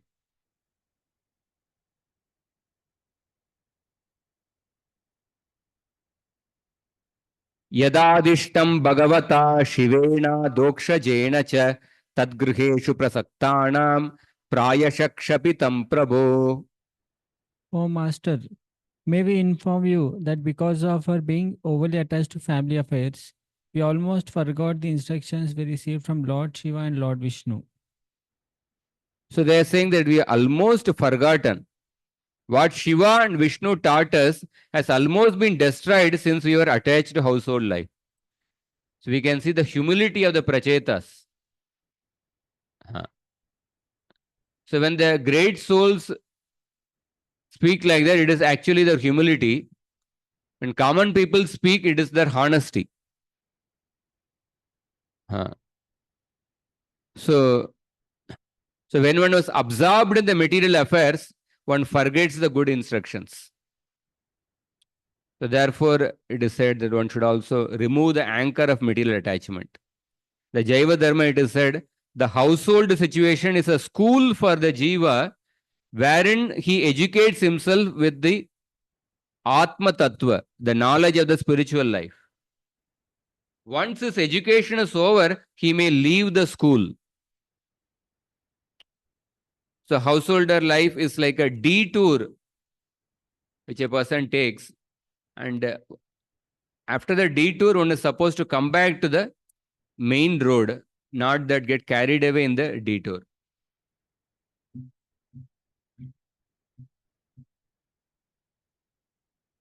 All the Prachetas admitted their fault in remaining in household life. Tanna pradyota yadyatma jnanam tattvartha darshanam yenanjasata rishyamo dustaram bhavasagaram. Dear Master, kindly enlighten us in transcendental knowledge, which may act as a torchlight by which we may cross the dark nescience of material existence. So they say that please enlighten us about knowledge of the Jiva. Jnanam tattvartha darshanam, which shows the highest truth. Yena anjasa tarishyama, by which we can easily cross the difficult ocean of Bhavasagara. Dustaram Bhavasagaram. So, generally, when a common man meets a saintly person, he wishes to get material benediction. The Prachetas were not interested in material benefit, for they had achieved all this sufficiently. Nor did they want the fulfillment of their material desires. They were simply interested in crossing the ocean of nescience. Everyone should be interested in getting out of these material clutches. One should not bother a saintly person to get blessings for material enjoyment. So this is a beautiful lesson which Prabhupada says. So they are asking for transcendental knowledge. Maitreya Uvacha iti prachetasam prushto Bhagavan Narado Munihi Bhagavatyuttama shloka avishtatma bravin nripan. The great sage Maitreya continued, My dear Vidura, being thus petitioned by the Prachetas, the supreme devotee Narada, who is always absorbed in the thoughts of Supreme Personality of Godhead, began to reply. So Narada is called as Bhagavan here because his mind is absorbed in the Bhagavan. One who has Bhagavan in his heart or one who is absorbed in thoughts of Krishna, he is also called as Bhagavan. Or another place Prabhupada says that one who carries out the purpose of Bhagavan, he is also called as Bhagavan. Or another place it is said that one who can bless any person just like the Supreme Personality of Godhead can bless. Such a person is also called as Bhagavan. Various places it is mentioned. So if one possesses Bhagavan within his heart always, does he not automatically possess all the opulences also? In that sense, a great devotee like Narada can be called Bhagavan. However, we cannot tolerate when a rascal is called Bhagavan. One must possess either all the opulences. That means must be actually Bhagavan. One must possess either all the opulences or one must possess one must possess the Bhagavan in his heart. One must be absorbed in Bhagavan or one must be actually Bhagavan. Only such a person can be called as Bhagavan. Somebody who is neither absorbed in thoughts of Krishna nor is actually Bhagavan, if such a person cannot be called as Bhagavan. So Narada Muni, we see Narada Muni is called as Bhagavan because he is absorbed in thoughts of Krishna.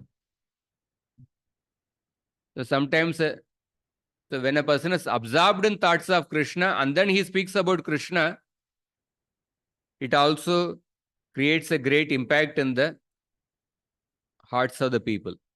Sometimes we may speak about Krishna but without being absorbed in thoughts of Krishna.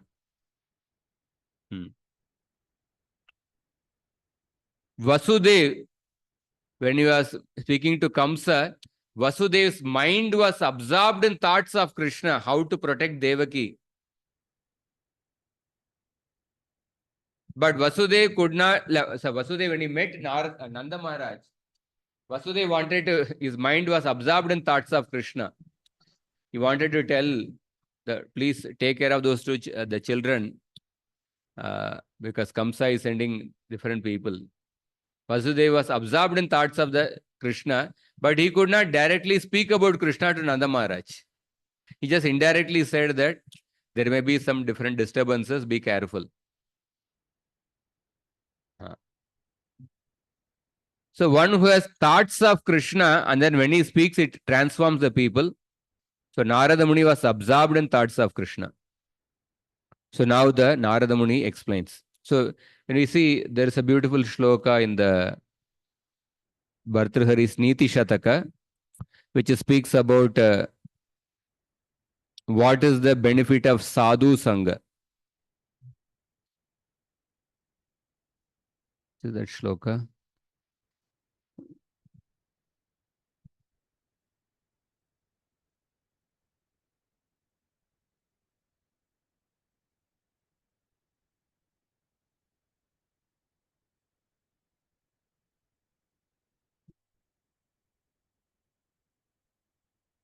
There's a beautiful shloka. There are 6 benefits of a sadhu sangha.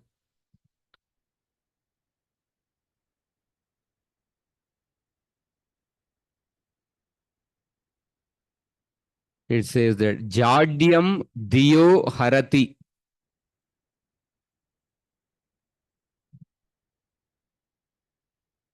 Jadyam Dio Harati.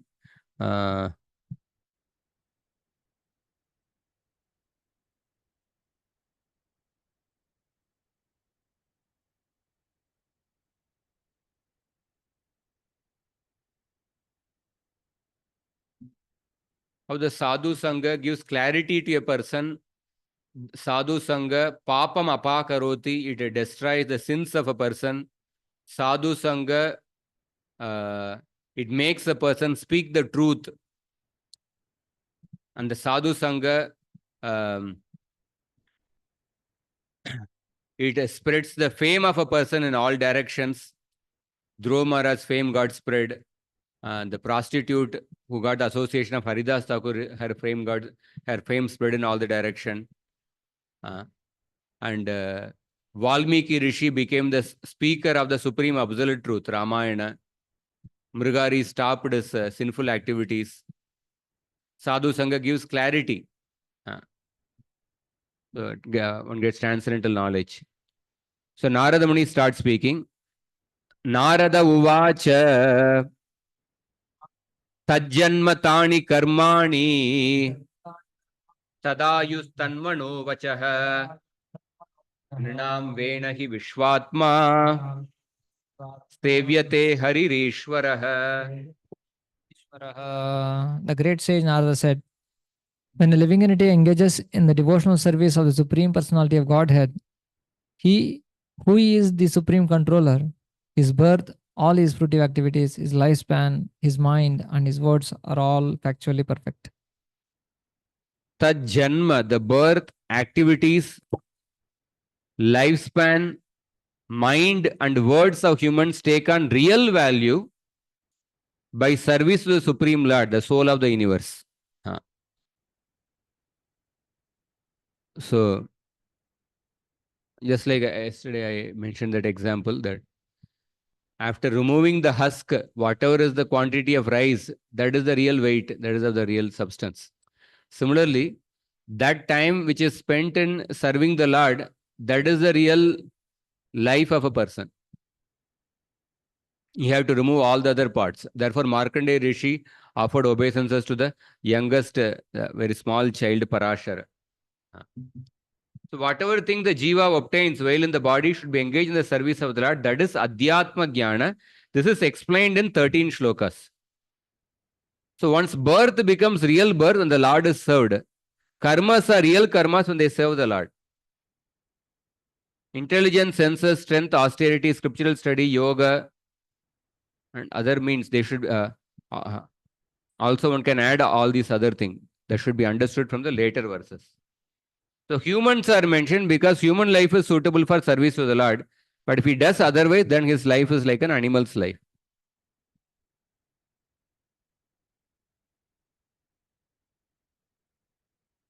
So Prabhupada says that among the human beings, there are different types of men. Those who are advanced in spiritual knowledge are called Aryans. So Nrinam indicates that lower animals are not expected to engage in bhakti, but in perfect human society, everyone should engage in devotional service. There may be many material distinctions, but everyone should engage in the Lord's service. They are actually no longer interested in advancing God consciousness. Formerly, their forefathers were engaged in executing religious principles. Whether one is Hindu, Muslim, etc., everyone has some religious institution. So, activity is successful if it results in serving the Lord. Philosophical speculation or mental speculation is successful when engaged in understanding the Supreme Lord. That is why Prabhupada says in the Upanishad, there is no harm in being a nationalist, philanthropist, altruist, communist, or capitalist, provided one can dovetail all those things according to the Ishavasya principle. According to the Ishavasya principle, if you are able to dovetail even communism or capitalism, then there is no problem in that.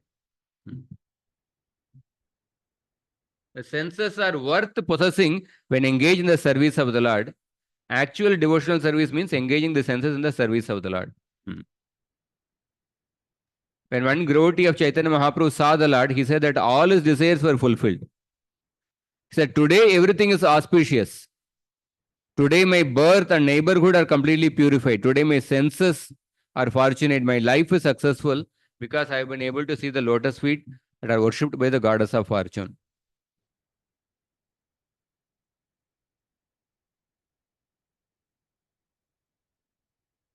Kim janma bistribirveha shaukra savitra yagyakaihi karma birvatrayi proktai pumsopi vibudayusha. A civilized human being has three kinds of births. The first birth is by a pure father and mother, and this birth is called birth by semen. The next birth takes place when one is initiated by the spiritual master, and this birth is called Savitra. The third birth, called Yadnika, takes place when one is given the opportunity to worship Lord Vishnu.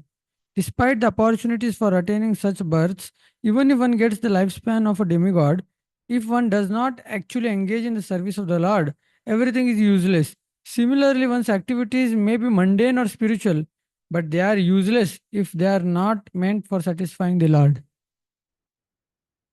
So there are three births. One is the birth by a semen, Shaukra Janma. Then Savitra Janma is the Upanayana, after the Upanayana. And then before performing Yajna, one gets another Diksha, that is Yajnika Diksha. What is the use of the ritual acts mentioned in the Vedas? Even if a person has undergone these three births, but without service to the Lord, there is no use. What is the use of lifespan of a Devata for a human? Kalpayusham sthana jayat punarbhavat kshanayusham bharata bhujayo varam kshanena martyena kritam manasvina sanyasya sanyant abhayam padam hare. Kalpayusham sthana jayat punarbhavat kshanayusham bharata bhujayo varam. It is better to have a lifespan of one kshana in the Bharat Varsha than to have a lifespan of one kalpa in the Brahma Loka. Kshanena martyena kritam manasvina sanyasya sanyant abhayam padam hare. Because even a short lifespan in the Bharat Varsha, when a person utilizes that in devotional service to the Lord, one can attain Vaikunta and attain complete freedom from fear. So it's better to have a short lifespan in the Bharat Varsha than to have a long lifespan in the Brahma Loka. So Pumsopi Vibudayusha. So without service to the Lord, these three and even birth as Brahma are equal to a pig's birth. Because the results are similar. Birth as an outcast with service to the Lord is a proper human birth. Because it enables one to attain the Lord. The other items should be understood in the same way. If Vedic actions are useless, what to speak of secular actions? Devata lifespan is useless, and even Brahma's lifespan is useless without service to the Lord. Even the 10th canto, in the Brahmana Patnis episode, when the Brahmanas finally realized their mistake, how they missed the opportunity to render service to the Lord. There's a quote, it says, opportunities knock on the door. Does anybody remember that quote? Opportunities knock on the door. Or something else. So when the Brahmanas, when they realized their mistake, how they failed to utilize their opportunity to serve Krishna, they actually they are regretting. It is similar to what is spoken in this shloka. Dig janmanas trivrit yattad, dig vratam, dig bahugnatam, dig kulam, dig kriya dakshyam, vimukayet adokshaje. To hell with our threefold birth. Janmanas trivrid, Shaukra Savitra Yagyika. And then they say, to hell with our celibacy, to hell with our extensive learning, to hell with our aristocratic background, to hell with our expertise in the rituals of sacrifice. These are all condemned because we were inimical to the transcendental personality of Godhead.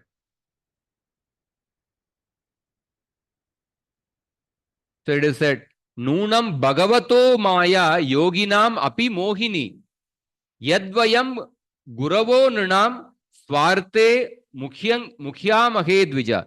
The illusory potency certainly bewilders even the great mystics. What to speak of us? As Brahmanas, we are supposed to be spiritual masters of everyone. Still, we have been bewildered about our own real interest. And then further they say, Aho pashyata narinam api Krishne jagat gurav duranta bhavam yo vidyan mrityupashan grihabidan. Just see this unlimited love these women developed.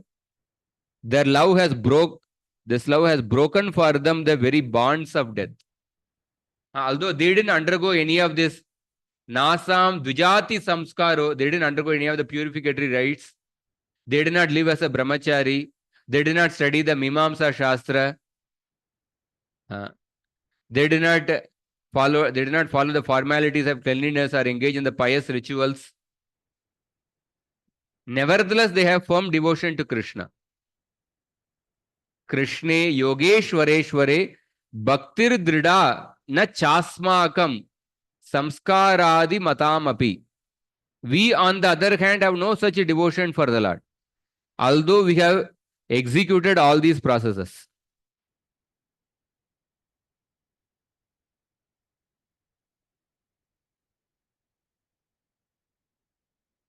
So Prabhupada elaborates on this. Of course, Prabhupada in the purport, he also speaks about importance of Garbhadana Samskara. Is especially recommended for the higher classes. It is also stated in this age, everyone is a Shudra due to the absence of the Samskara. In the Pancharatrika system, even though everyone is a Shudra due to the absence of the Garbhadana Samskara, if a person has but a little tendency to become Krishna conscious, he should be given the chance to elevate himself to the transcendental platform of Bhakti. So our Krishna consciousness movement adopts the Pancharatrika Vidhi as advised by Srila Sanatana Goswami. Yata Kanchanatam Yati Kamsyam Rasavidanatah Tata Diksha Vidanena Dvijatvam Jayate Nrinam.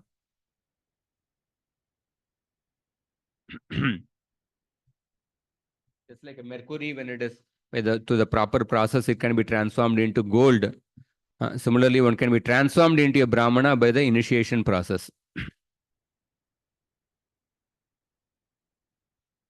So one becomes qualified to be initiated as a Brahmana because unless one is qualified Brahmana, he cannot be allowed to worship Vishnu. This is called Yagika Janma. In our Krishna consciousness society, unless one is twice initiated, first by chanting Hare Krishna and second by Gayatri Mantra, he is not allowed to enter the kitchen or deity room to execute duties. And then he quotes other shlokas. Chandalopi Dvijasreshtu Haribhakti Parayana Haribhakti Vihinascha Dvijopi Shwapachadamaha. And then he quotes Prahlad Maharaj's prayer, Viprad Dushat Gunayutad Aravindanabha. Then Yasya El Lakshanam Proktam.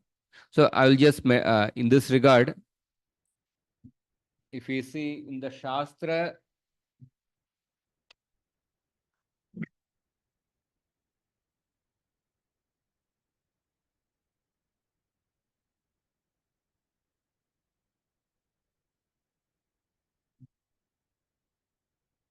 Janma, Guna, Karma. These are the three things. Janma, Guna, Karma, all three are emphasized. So Prabhupada has quoted in this purport itself some quotations for Guna, Karma. There are other quotations, Chaturvarnya Maya Srishtam, Guna, Karma, Vibhagashaha. Other quotations from Vanaparva are there where Guna and Karma are mainly emphasized. But the Shastras also emphasize Janma. Sometimes we fail to notice that. Varnashram based on Janma, that system also has Shastric validity. So, for example, I'll quote some of the shlokas. Bhagavatam itself, 17.15. Varnanam ashramanam cha janma bhumi anusarinihi. Varna and ashram, the systems of Varna ashram appeared according to their natures manifest in the situation of their individual's birth. Another shloka, 10.8.6. Janmana Brahmano Guruhu. A Brahmana is a guru based on his birth. Again from Akrura section 10.38.4. Since I am a materialistic person absorbed in sense gratification, I think it is as difficult for me to have gotten this opportunity to see Lord Uttama Shloka as it would be for one Banya Shudra to be allowed to recite the Vedas. So the Shutra, this Shloka also has validity to qualification to study the Vedas based on the birth. One is born as Shudra, one is not allowed. Another Shloka, 10.86.53. Brahmano Janmana Shreyan. By birth, Brahmana is the best of all beings. And then 1.4.25. First canto Shloka. Stri Shudra Dvijabandhunam Trayin Shruti Gochara. Vyasadeva wrote the Mahabharata for the sake of Stri Shudra Dvijabandhu.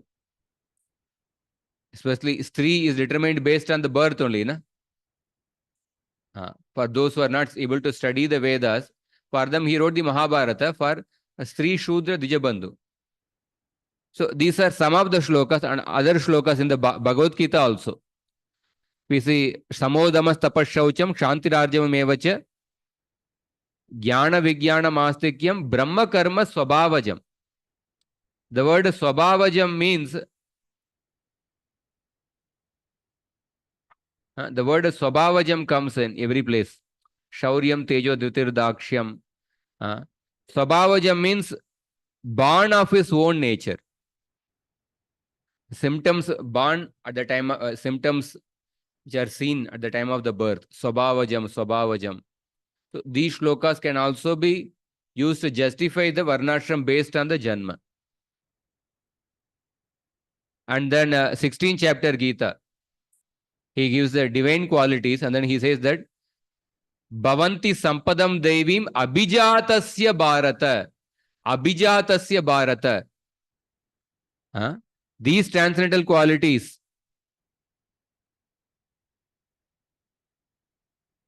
Abhijatasya means for one who is born of these qualities. So in that purport also Prabhupada speaks about the importance of Garbhadhana Samskara. So these shlokas can be used to justify Varnashram based on Janma also. So that is also a valid system. And Varnashram based on Guna and Karma without taking birth in that particular family, that is also has valid system. That is also based on Shastra. So both the systems have validity in the Shastra. So you cannot destroy one system because both are based on the Shastra. Some of the traditional people, even now, the Varnashram based on Janma is followed in certain this one. Ramanuja appointed, I think 70, 80 families. They will act as the future gurus. And through them, even now also in the Ramanuja Sampradaya, in their family, they act as initiating gurus, some of them. Some or many of them. Even in some of the Madhva Sampradaya also, to some extent, they follow based on the system based on the Janma. And some places like in South India, Chidambaram, they have Chidambaram Nadaraja temple, this worshipped with the Dikshita family. And it is still a very close-knit community where they follow the system based on Janma.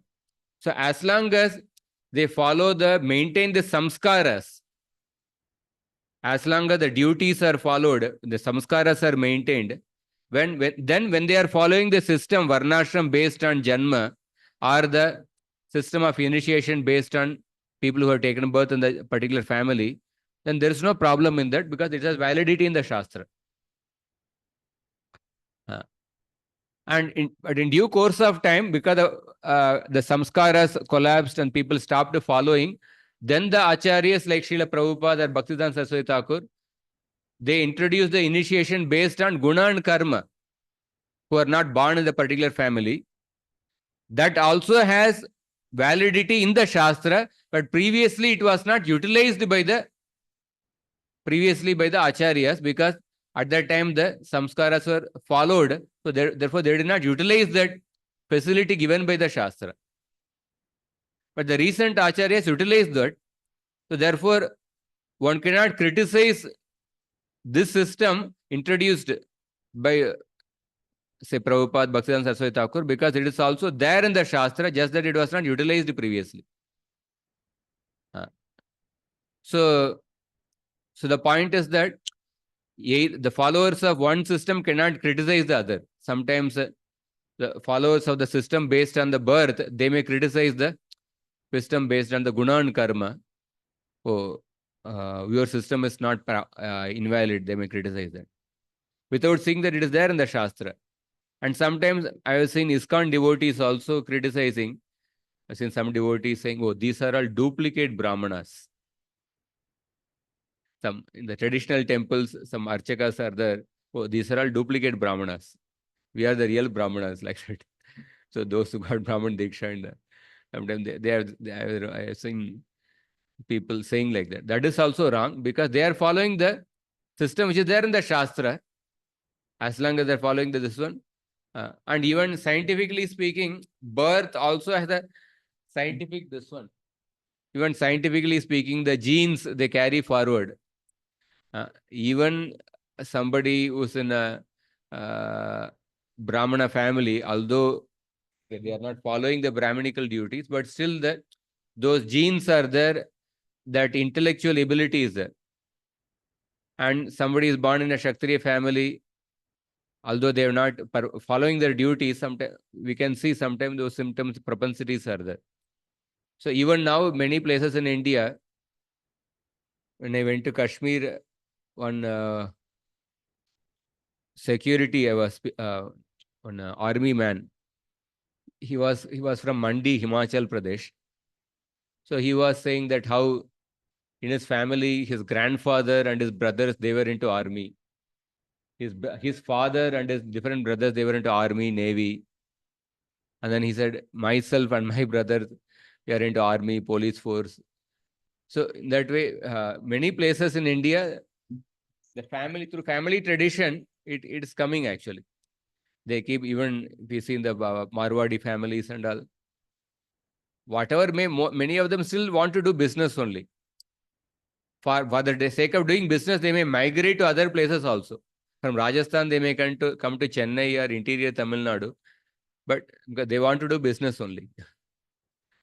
So that family, through that also, that propensity that also goes there. So the guna karma based system is also valid. There's a validity to the system in the Shastra, and Janma based system also has validity in the Shastra. So both the followers cannot criticize the other each other, because both have validity based on the Shastra.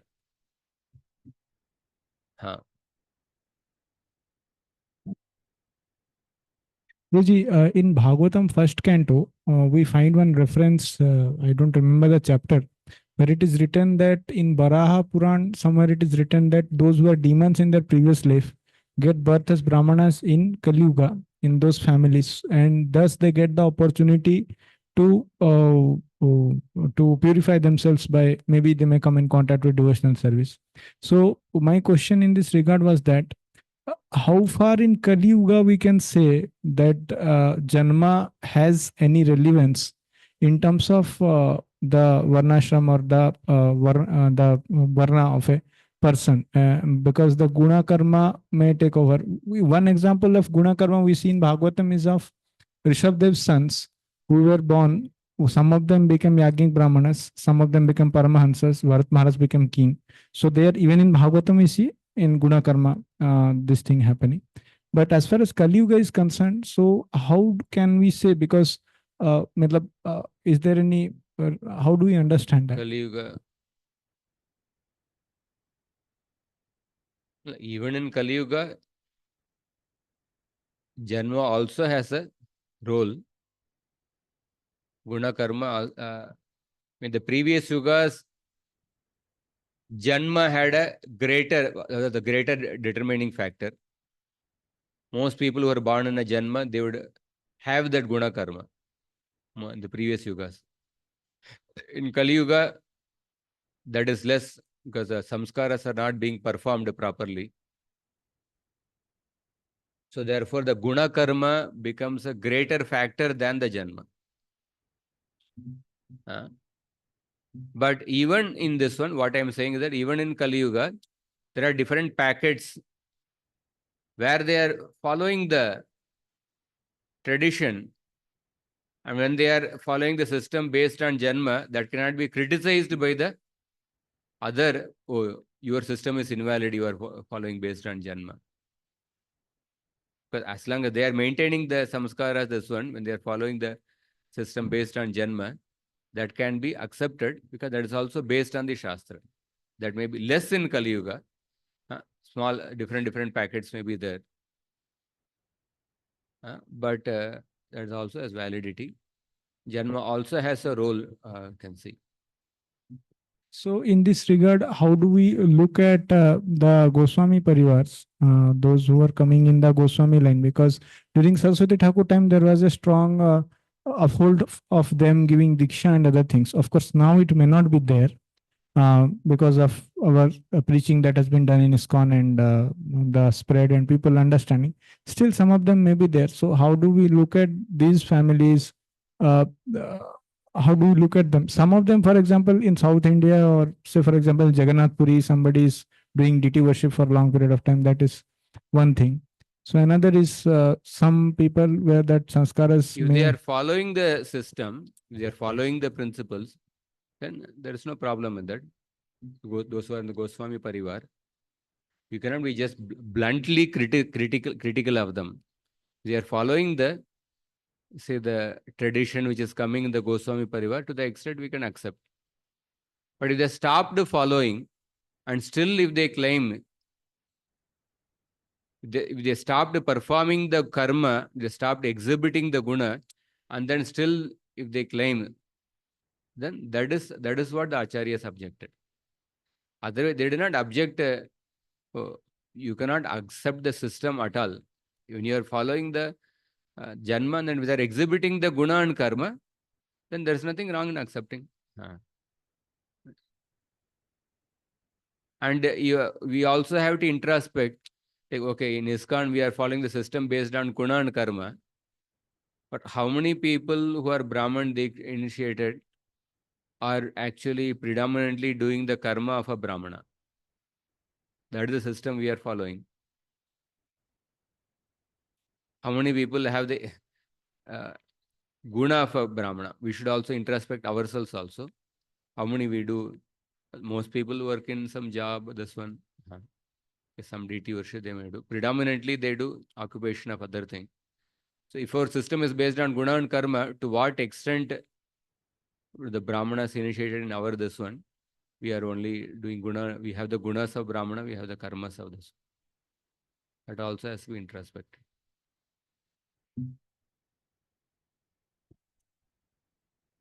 I had this doubt before also, and I had asked before also. So we are using this Brahman initiated, but there is no such word, Brahmana. Brahman, is there any word like this, Brahman Diksha? You can say mantra Diksha. You should previously, the Gayatri mantra would be given even to the, even the, I have seen carpenters, they also have the Brahman thread. My home was a plumber, electric, you also had Brahman thread. Gayatri mantra would be given. And the Kurukshetra war, even the warriors, they took a break for performing their Sandhya. So it's a mantra Diksha, it may not be called as Brahman Diksha. Mantra can be given. But maybe Brahman Diksha, we have to see that the quality, we have how much, sometimes we may, in institution may need different pujaris, we do this one. So we can engage them, deity worship, this one. But Brahmana guna karma, because we are saying guna karma, based on guna and karma should be Brahmana. So how much in our system we are following the guna karma? just because somebody just somehow completed Bhakti Shastri, okay, now he's a Brahmana. After that, he never touches the books. So according to Niti, it says that if a Brahmana stops studying the Shastra, he actually he falls down from that position. So one is supposed to be regularly in touch with the Shastra. So we also have to introspect. We can say mantra diksha, Gayatri mantra diksha, that may be given. That used to be given previously even to the Kshatriyas and Vaishyas also. So Brahmana, when we say guna karma, we have to introspect. Because when we use that word as a Brahmana Diksha, then automatically what comes in our mind that now he should be a Brahmana. But then the person can be a Kshatriya also, and that Diksha which he had got only gave him the eligibility to worship the Lord or maybe study the scriptures as per what the Vedic times they offer to us. So that way Kshatriyas are also worshipping the Lord. Doesn't necessarily mean that because he got Diksha, so he became a Brahmana now.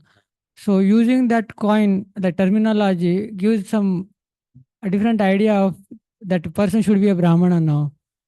So that expectation becomes separate. So is it all right to use that word? That's how the word has been used. At least we have to understand what is the true import of the word. That is currently the word has been used. One question, then we'll go ahead.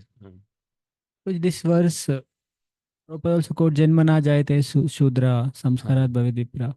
So in which context this verse applies? Because there are some Brahmanas who are following samskaras, some systems, and they give birth to that particular child who is like Brahminical. Your Shudra cannot be born in such a family which is Brahminical. So in which context this verse is like, I think from Padma Puran, Prabhupada quotes, Janmana Jayate Shudra Samskarat. So what is the exact import of this verse? Because by Janma, if somebody is Shudra. Without performing samskara, if a person is born, then he is a Shudra. That is what Prabhupada is writing here. Without the samskaras, if a person is born, he is a born Shudra. And later when samskaras are performed? No, samskaras begin before the birth. Na? It starts with the Garbhadana samskara. That is like it is in order. That verse is in order. Like those who only by Janma and not by samskaras. And next level is like samskaras, then Vipra. Then one who studies scriptures then is. Janmana Jayate Shudra Samskarat Bhaved Dvijaha Veda Patat Bhaved Vipra Brahma Janati iti Brahmana. So we'll go ahead. Then we have to cover 20 shlokas.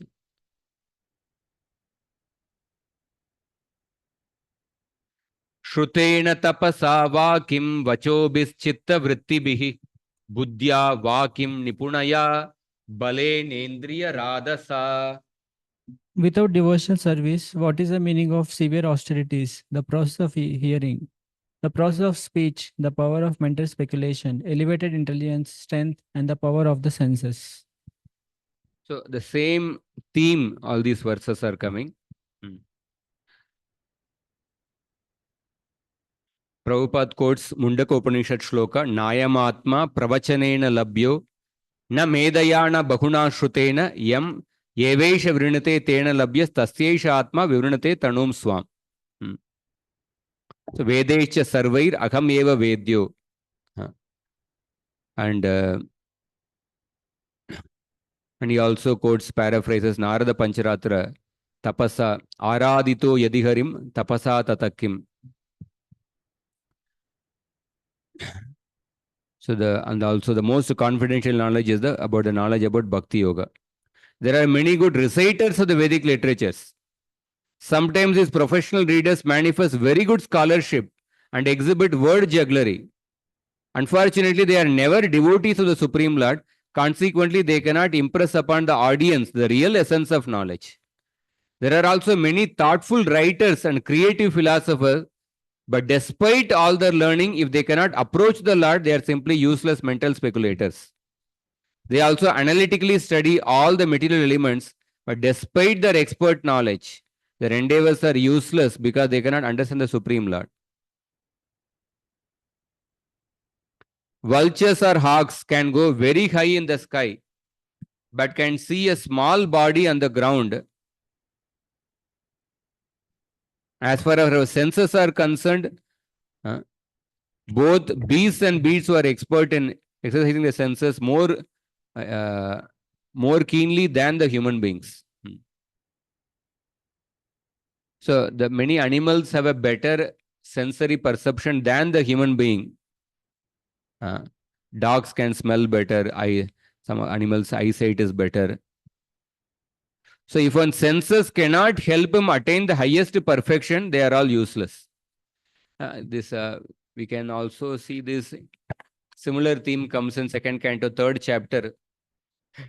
Barha yitete nayane naranam lingani vishnurna nirikshato ye. How the senses are useless if they are not engaged in the service of the Lord. Similar theme comes.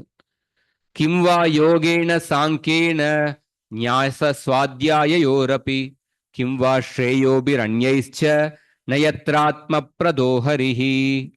Transcendental practices that do not ultimately help one realize the Supreme Personality of Godhead are useless. Be they mystic yoga practices, the analytical study of matter, severe austerity, the acceptance of sannyas, or the study of Vedic literature. All these may be very important aspects of spiritual advancement. But unless one understands the Supreme Personality of Godhead Hari, all these processes are useless. Because the other processes lack bhakti and do not produce bhakti, they are useless. On the other hand, if bhakti is present, these processes become successful. It is not that one should not study this other thing, but always that mood of devotion should be there. Without the mood of bhakti, the other things are useless. Na yatratma pradoharihi.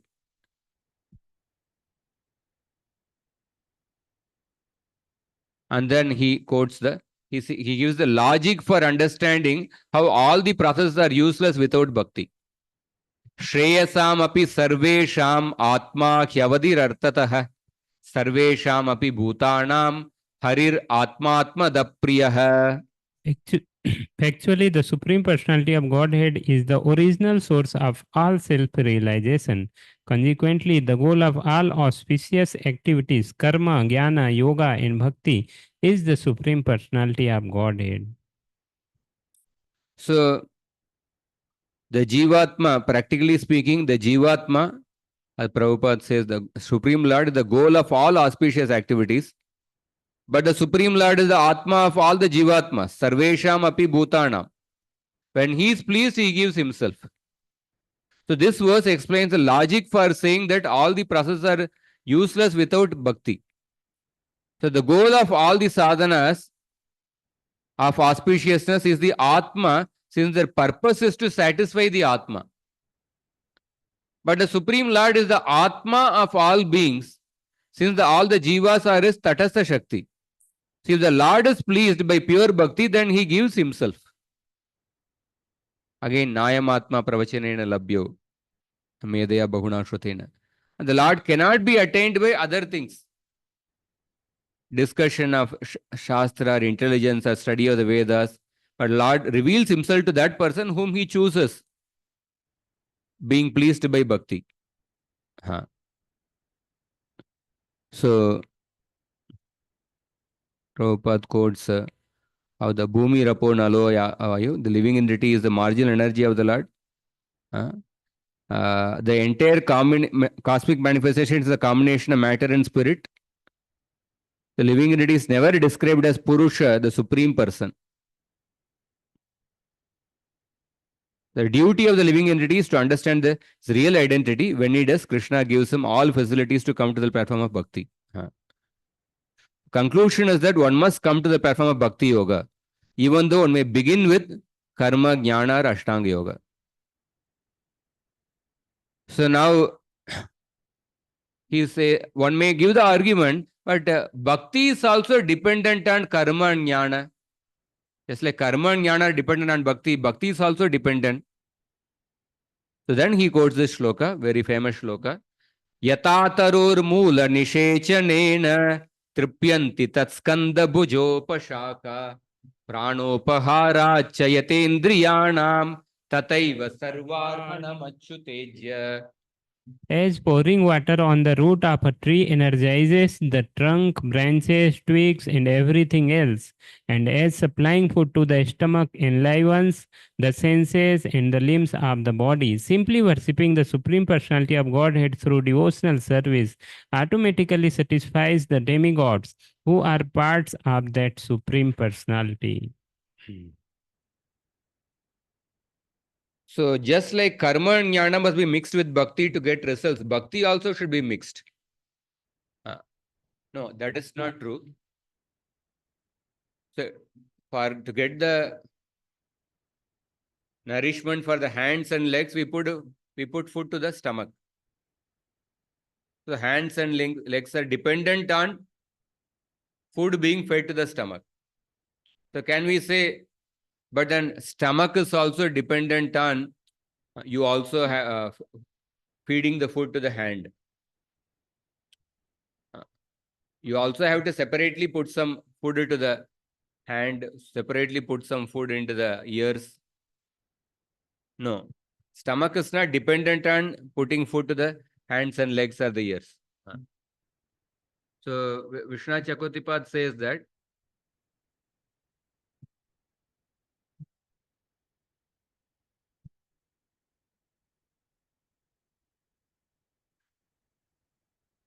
the first division from the trunk of a tree is called a skanda. When the divides, it is called a bhuja. And when bhuja divides, it is called as upashaka. So all these are parts of the tree. They are satisfied by watering the root. They cannot be satisfied by pouring water on the branches or the leaves. So worship of the Lord is the all worship, sarvarghana, by which everyone is worshipped. But then, well, this is acceptable if one cannot worship everyone. But what is the problem if a person can worship the Lord and also worship the devatas, pitras, etc.? There is no fault in watering the root and also branches and leaves. We can also put water separately to the branches and leaves. What is the problem?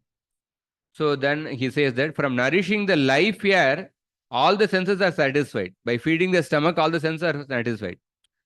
But if one also feeds food separately to each sense, rather the eye will become blind if you also put some dal in the eye. Put some, if you try to put some sabji also into the ears. Some basandi into the nostril. So one can become blind. It's a fault, it is said.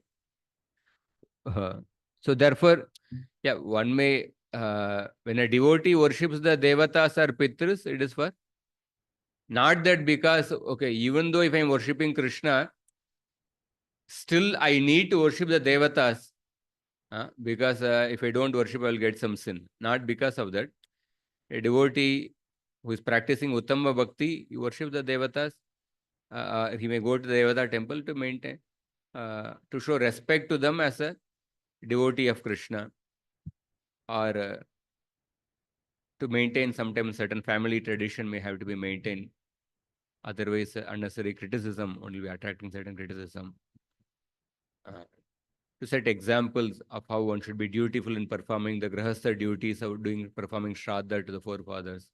So for that sake. So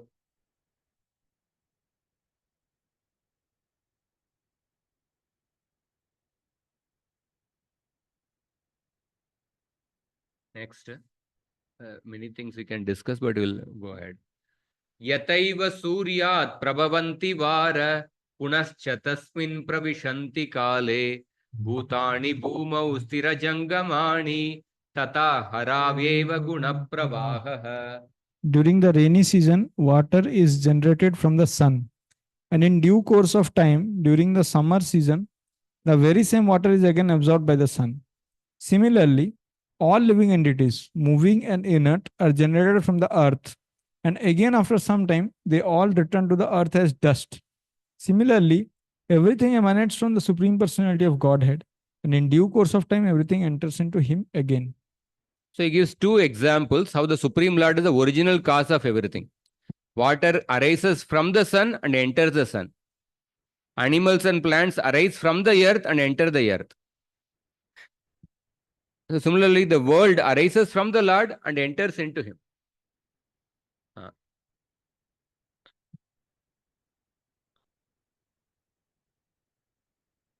So Prabhupada quotes, Yasya Prabha Prabhavato Matsani Sarvabhutani Nachaham Teshu Vastitah. And he explains the two analogies. Total mental energy is generated from the body of Krishna. Yasyaika Nisvashita Kala Matavalamb. Next shloka. Yetat Padam da Jagadatmana Param Sakrit Vibatam Savitur Yata Prabha Yata Shavo Jagrati Supta Saktayo Dravya Kriya Jnana Bida Pramatyaya. Just as the sunshine is non-different from the sun, the cosmic manifestation is also non-different from the Supreme Personality of Godhead. The Supreme Personality is therefore all-pervasive within this material creation. When the senses are active, they appear to be part and parcel of the body, but when the body is asleep, their activities are unmanifest. Similarly, the whole cosmic creation appears different and yet non-different from the Supreme Person.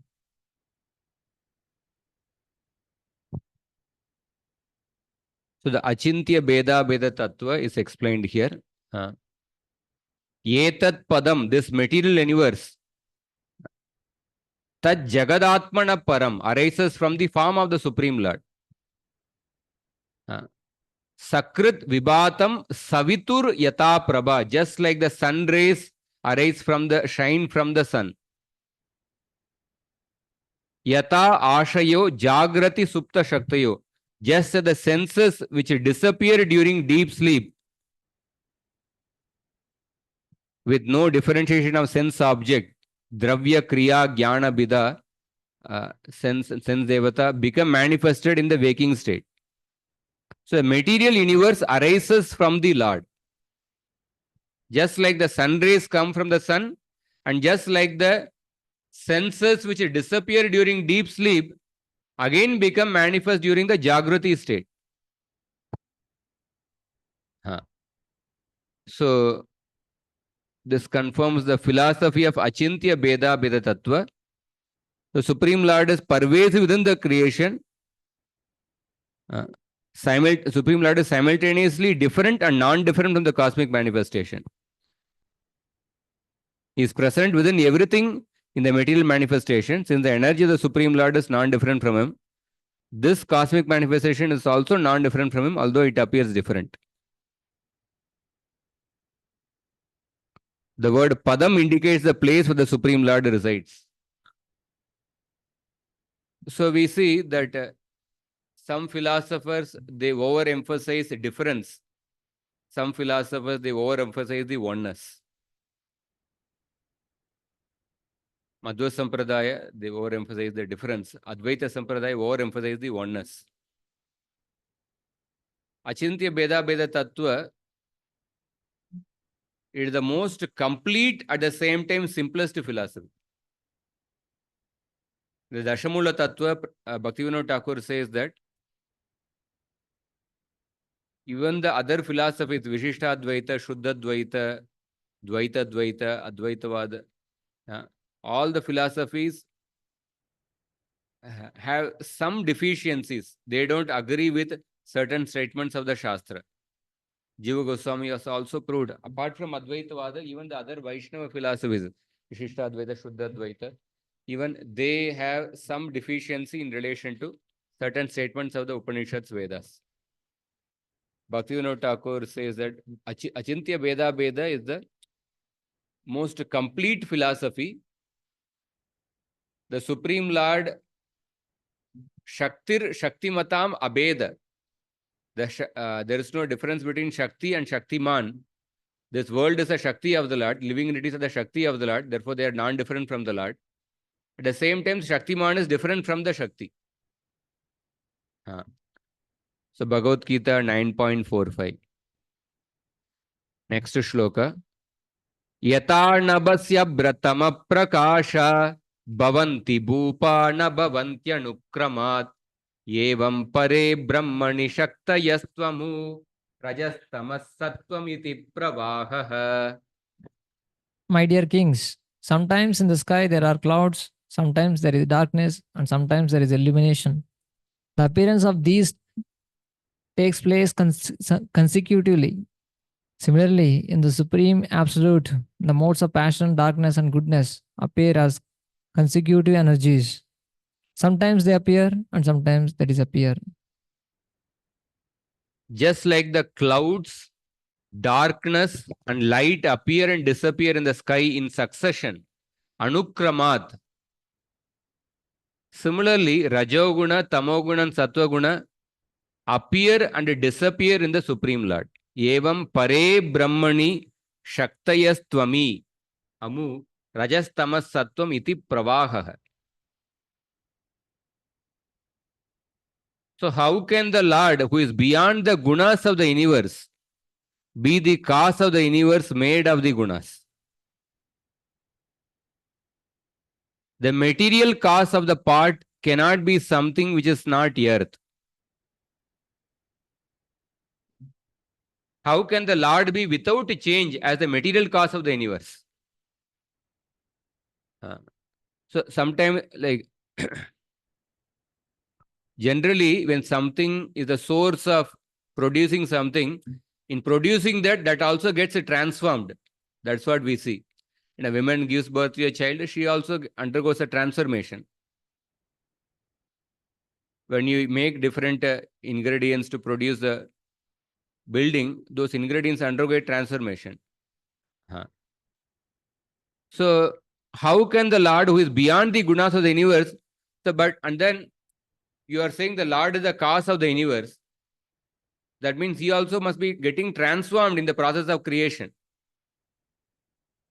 But if he is beyond the gunas, then how can he be the cause of the universe? There's a contradiction here. How can the Lord be without change as a material cause of the universe? So clouds, darkness, and light appear and disappear in the sky by the power of the sun.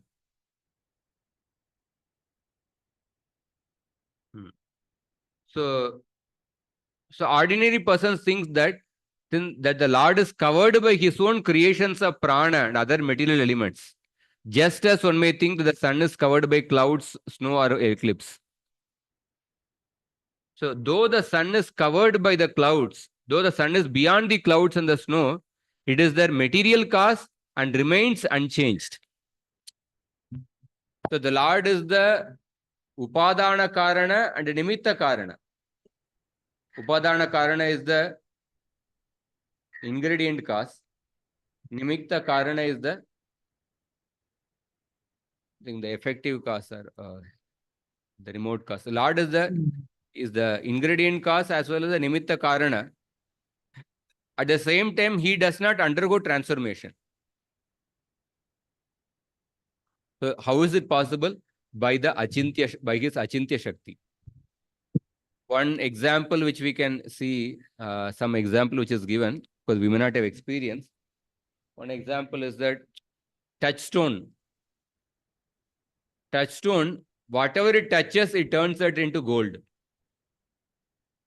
So it transforms other things by touching it to gold, but that itself doesn't get transformed. It remains as a touchstone. Similarly, the Lord is the material cause as well as the Upadana Karana, but he does not undergo transformation by his Achintya Shakti. Similarly, the Lord beyond the gunas is the cause of the universe and unchanging. Just as the sun, though different from the clouds and snow, is also the clouds and snow because of being their cause. At the same time, it is different because sun does not undergo change. So the Lord also, though different from the world, is also the world. Simultaneous oneness and difference. Achintya, Beda and Abeda. Just as clouds and darkness and even the contaminated light situated far from the sun are not the Swarupa of the pure shining sun. Similarly, Rajoguna, Tamoguna, and Sattoguna are not the Swarupa of the Lord, who is pure knowledge. But at the same time, these gunas come from the Lord. The Supreme Lord is the material cause of the universe made of the gunas. At the same time, is also unchanging. Normally, when something is the material cause, it will undergo change. But the Lord is the Upadana Karana, Nimitta Karana. At the same time, he does not undergo change. So he also quotes a shloka from 6th canto. It is difficult to understand that you, though engaged in pastimes in the spiritual world without a material shelter, without the assistance of the devatas, without actions in a material body, without material gunas, but still create, maintain and destroy the universe made of the gunas. Without transformation of your Swarupa, although you are the material elements. And then another quotation from the Vedas personified. The perceivable world is identified with the Supreme because the Supreme Brahman is the ultimate foundation, remaining unchanged as all the created things are generated from it. Just as the clay remains unchanged by the products made from it and again merge from it. Therefore, it is toward you alone that the Vedic sages direct all their thoughts. Another shloka from Gajendra's prayer. Namo namaste kilakaranaya nishkaranayat bhutakaranaya sarva gamamnaya maharnavaya namo pavargaya parayanaya. You are the cause of everything, but you have no cause.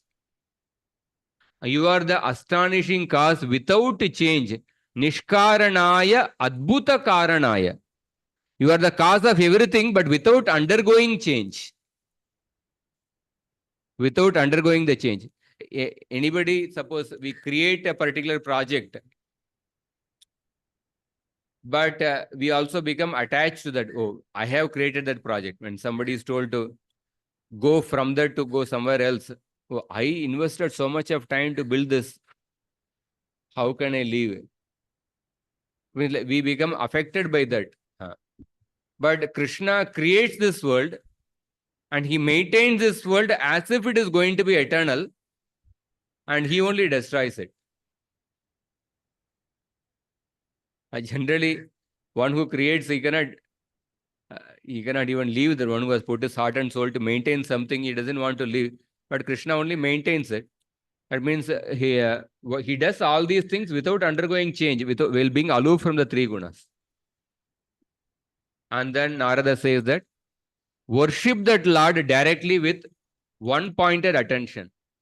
Tenaikam atmanam ashesha dehinam kalam pradhanam purusham paresham swatejasadvasta guna pravaham atmaika bhavena bhajadva madha. Because the Supreme Lord is the cause of all causes, he is the super soul of all individual living entities, and he exists as both the remote and immediate cause. Since he is aloof from the material emanations, he is free from their interactions and is the Lord of material nature. You should therefore engage in his devotional service, thinking yourself qualitatively one with him. So because he is the cause of everything, and you should worship directly. Bhajadvam adda means directly. Eka bhavena, with one pointed attention in mind. Vyavasayatmika buddhi. And who is the soul of unlimited jivas? Ashesha dehinam atmanam. And kalam pradhanam purusham paresham. Who is the indirect cause called time factor? Pradhanam, who is the ingredient cause? Upadana karana called as the pradhana, prakriti. And purusham, who is the jiva? The nimitta karana, we can say, who is the jiva, and who is completely free of the influence of the material gunas by his power. Sva tejasa dvasta guna pravahav. Therefore, please worship that Lord directly. So, Atmaika Bhavena, when you worship that Supreme Lord, that becomes the worship of all the Devatas and Pitras. So, by your mind, with full concentration, or by the mind with one particular bhava, worship him.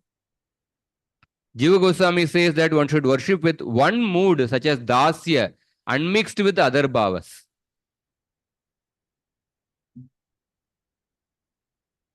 So, next shloka. This is a very important shloka. Dayaya sarva bhuteshu santushtya yena kena va sarvendriyopashantya cha tushyatyashu janardanaha. By showing mercy to all living entities, being satisfied somehow or other, and controlling the senses from sense enjoyment, one can very quickly satisfy the Supreme Personality of Godhead, Janardhan. So Narada Muni says that the quickest way to please the Lord is to show mercy to all beings. And santushtyo yena kenava, by being satisfied by whatever comes of its own accord. Sarvendriyopa upashantyacha, by controlling all the senses. So we see, so Prabhupada also says that Narada Muni, right in the first canto, 6th chapter, Narada Muni, when he got the darshan of the Lord, and then Lord disappeared, Lord said that in this life you will not be able to see me again. But those who are not completely free from all the impurities, they cannot see me. In that purport, it is said that what is that impurity which Narada had? Because of that, he could not see the Lord again. So Narada had attachment to Sattva Guna. He wanted to meditate on the Lord in the peaceful atmosphere in the forest. But the Lord wanted Narada to be a preacher. But Narada was wanted to be in the peaceful atmosphere in the forest. He wanted to be attached to Sattva Guna. But after understanding the Lord's intention, he actually became a preacher meeting people. So here, therefore, Narada is telling that realization. Dayaya sarva bhuteshu, the quickest way to please the Lord is not sitting in a lonely place and meditating on him. Rather, the quickest way to please is by showing mercy to all beings. Dayaya sarva bhuteshu. But in order to show mercy to all beings, one should be satisfied to live in any condition. And in order to be satisfied in living any condition, what senses should be controlled. And the senses can be controlled when the mind is controlled. So Prabhupada is that way saying, when the mind is controlled, senses are controlled, one will be satisfied in any condition. Then he can go to any place and preach, and then he can, by that he can quickly please the Lord. Next shloka. So the next two shlokas, last two shlokas, and then we will see the last 10 verses we'll see in summary. In these two shlokas, Narada Muni speaks about the characteristics of the Lord, especially the Bhakta Vatsalya nature of the Lord's possessiveness towards his devotees. Apahata sakalaishana amalatman avirata medita bhavanopahutaha nijajana vashagatvam atmanonyan nasarati chidravad aksharasatamihi. Being completely cleansed of all material desires, the devotees are freed from all mental contaminations. Thus, they can always think of the Lord constantly and address him very feelingly. The Supreme Personality of Godhead, knowing himself to be controlled by his devotees, does not leave them for a second, just as the sky overhead never becomes invisible. So,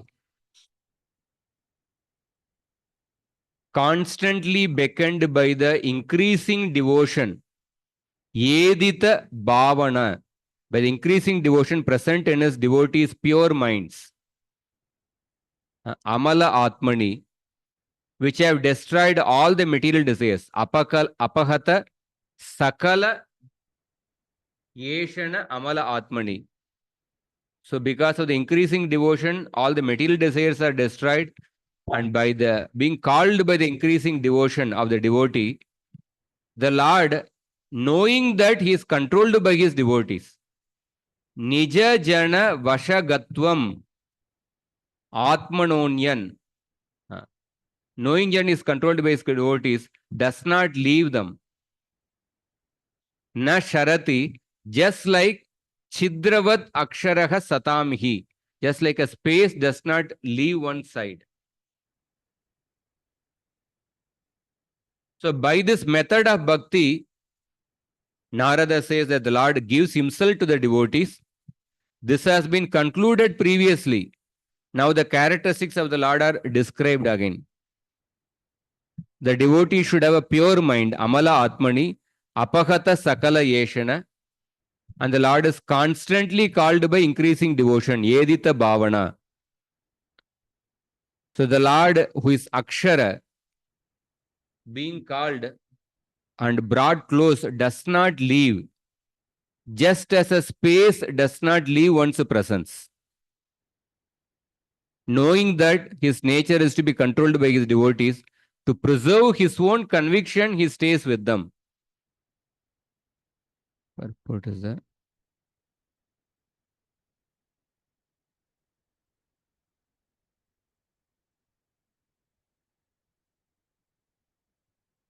So Prabhupada quotes, how Krishna is quickly satisfied by the activities of the devotees.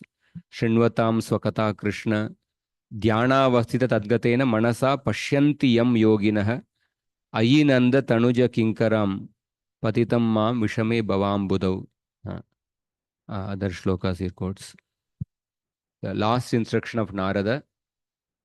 Na bhajati kumanishinam, na bhajati kumanishinam sayijyam, harir adanatma danapriyo rasagnyah, shruta danakula karmanam madairye, vidadati papam akinchaneshu satsu.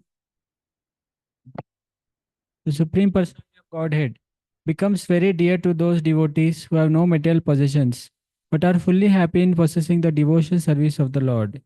Indeed, the Lord relishes the devotional activities of such devotees. Those who are puffed up with material education, wealth, aristocracy, and fruitive activity are very proud of possessing material things, and they often deride the devotees. Even if such people offer the Lord worship, the Lord never accepts them. So here we see the Lord who accepts the devotees who have no wealth except the wealth of the Lord. Akinchaneshu Satsu does not accept the worship offered by the persons with contaminated minds. Na bhajati ku manishinam sa ijjam, who throw insults at the devotees, who have no material possessions. Shruta dana kula karmanam madairye, who so insults of the devotees who have no material possessions because of their pride in their education, wealth, family, and activities. Shruta dana kula karmanam madairye. Harir adanatma dana priyo rasagnyah. Although controlled by the devotees, the Lord does not accept the worship offered by those with no devotion. So the Lord has dear devotees who have no wealth, but who have the Lord as their wealth, Atmadana. Or he who has devotees who are dear treasures for himself, being without material desires.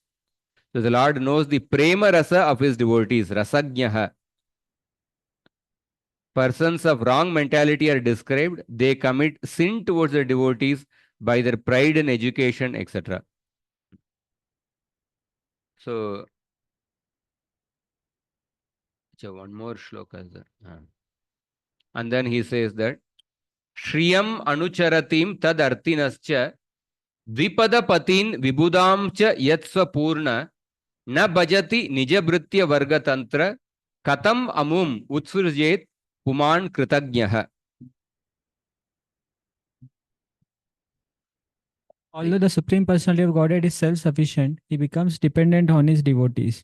He does not care for the goddess of fortune, nor for the kings and demigods who are after the favors of the goddess of fortune. Where is that person who is actually grateful and will not worship the personality of Godhead?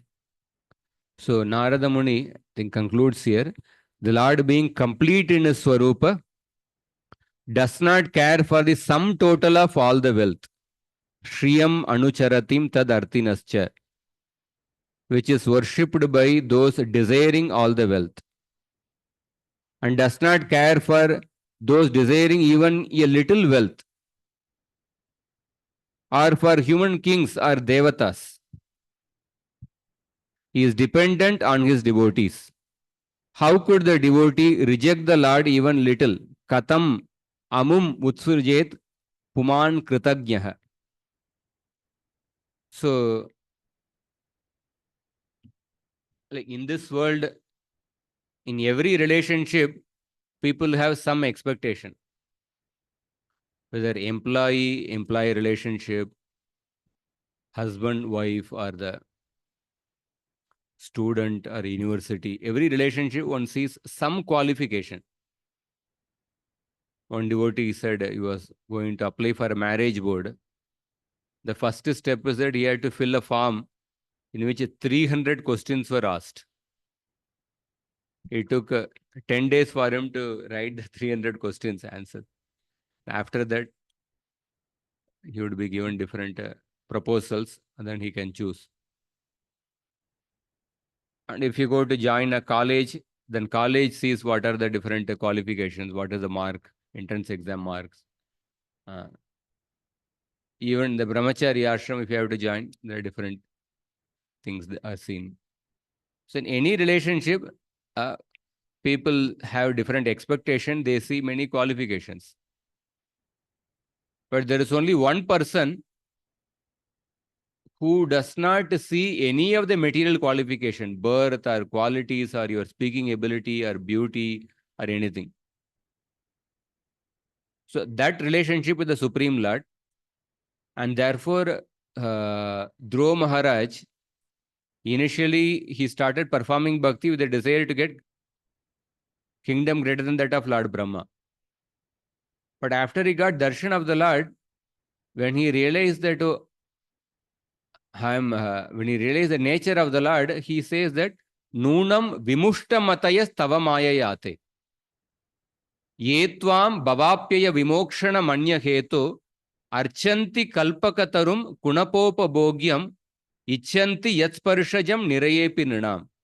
I am the most foolish person because I was worshipping the Lord in order to, who is the Kalpataru, who is ready to give himself, but I was worshipping him in order to get some ordinary material things. So therefore, the Narada Muni is emphatically saying that Katam amum utsrujet puman kritagyaha. How could the devotee reject this Lord even a little? So the Lord does not care for the sum total of all the wealth or any of the material opulences. That means he doesn't care for any material qualification. And he does not care for those desiring even a little wealth or for human beings or devatas. Dvipadapatin vibhudam cha yatsvapurna. Rather, na bhajati nija britya varga tantra. He is dependent only on his devotees. He is only looking for the love of a person. Or like in the 5th canto, there is a verse which says that Najanmanunam Mahatona Saubagam Navangna Buddhir Nakritis Tosha Hetuhu Tairyat Visrishtan Apino Vanaukasas Chakara Sakye Bata Lakshmanagraja. Lord Ram does not see the Janma or the good qualities or the physical beauty or the speaking ability. He does not see any of these things. Because otherwise, we don't have any of this qualification, but still he has accepted us, the Vanaras, as his friends. Therefore, he does not look for any of these things. So therefore, every person, whether somebody is a human or a demigod Suro suro vap atavanaro nara, or a human being or an animal, everyone should, without any reservation, worship the Supreme Lord, because who can be very easily made grateful, sukritagnya. So in the similar theme, Narada is concluding that how the Lord, being complete in his Swarupa, he does not care for the sum total of all wealth. He does not care for any material things. He only cares for bhakti. So therefore, how could a rasagnya or a kritagnya reject the Lord even little? So there are many shlokas similar to this theme. That how could any person who is truly grateful can reject the Lord? In this way, Narada concludes his teachings. And then after speaking these teachings, Narada Muni departed for Brahmaloka. Yayau Swayambhuva Munihi. And then Tepi Tan Mukha Niryatam Yasho Loka Malapaham Harer Nishamya Tatpadam Dhyayantas Tadgatim Yayuhu. Hearing the glories of the Lord, which destroy Yasho Loka Malapaham, all the sin from the mouth of Narada, the Prachetas Dhyayantas Tadgatim Yayuhu meditated on the feet of the Lord and attained his abode. Yetatte bihitam kshattar yanmam tvam pariprishtavan prachetasam naradasya samvadam harikirtanam. In this way, I have explained to you the conversation between Narada and the Prachetas, which glorifies the Lord, about which we inquired. And then Shukadeva Goswami is telling to Parishit Maharaj, Yayesha Uttanupado Manavasyanu Varnitaha Vamsha Priyavratasyapi Nibodan Ripa Sattama. So I have described the dynasty of Uttanupada. Now hear about the dynasty of Priyavrata. Shukadeva Goswami tells, Yo Naradat Atma Vidyam Adigunya Punar Mahim Bhuktva Vibhajya Putrebhya Aishwaram Samagat Padam. So after learning Atma Vidya from Narada, Priyavrata, after enjoying the earth, Adigamya Punar Mahim Bhuktva, after enjoying the earth, Mahim Bhuktva, Vibhajya, he divided the earth among his sons. And then he attained the Lord's abode. So based on this shloka, a question will be asked in the next 5th canto beginning, because he heard Atma Vidya from Narada Muni. He was in the ashram of Narada Muni for a long time. And then why did he enter into Grahastha ashram? That was the question. So Vidura's Imam tu kausha ravinopa varnitam kshatta nishamyajita vada satkatam pravriddha bhavoshru kalakulo muner dadara murdna charanam hridaharehe. My dear king, in this way, after hearing the transcendental message of the Supreme Personality of Godhead and his devotee from the great sage Maitreya, Vidura was overwhelmed with ecstasy. With tears in his eyes, he immediately fell down at the lotus feet of his Guru, his spiritual master. He then fixed the Supreme Personality of Godhead within the core of his heart. So Vidura, with the tears in his eyes, touched the feet of Maitreya and mentally touched the feet of the Lord.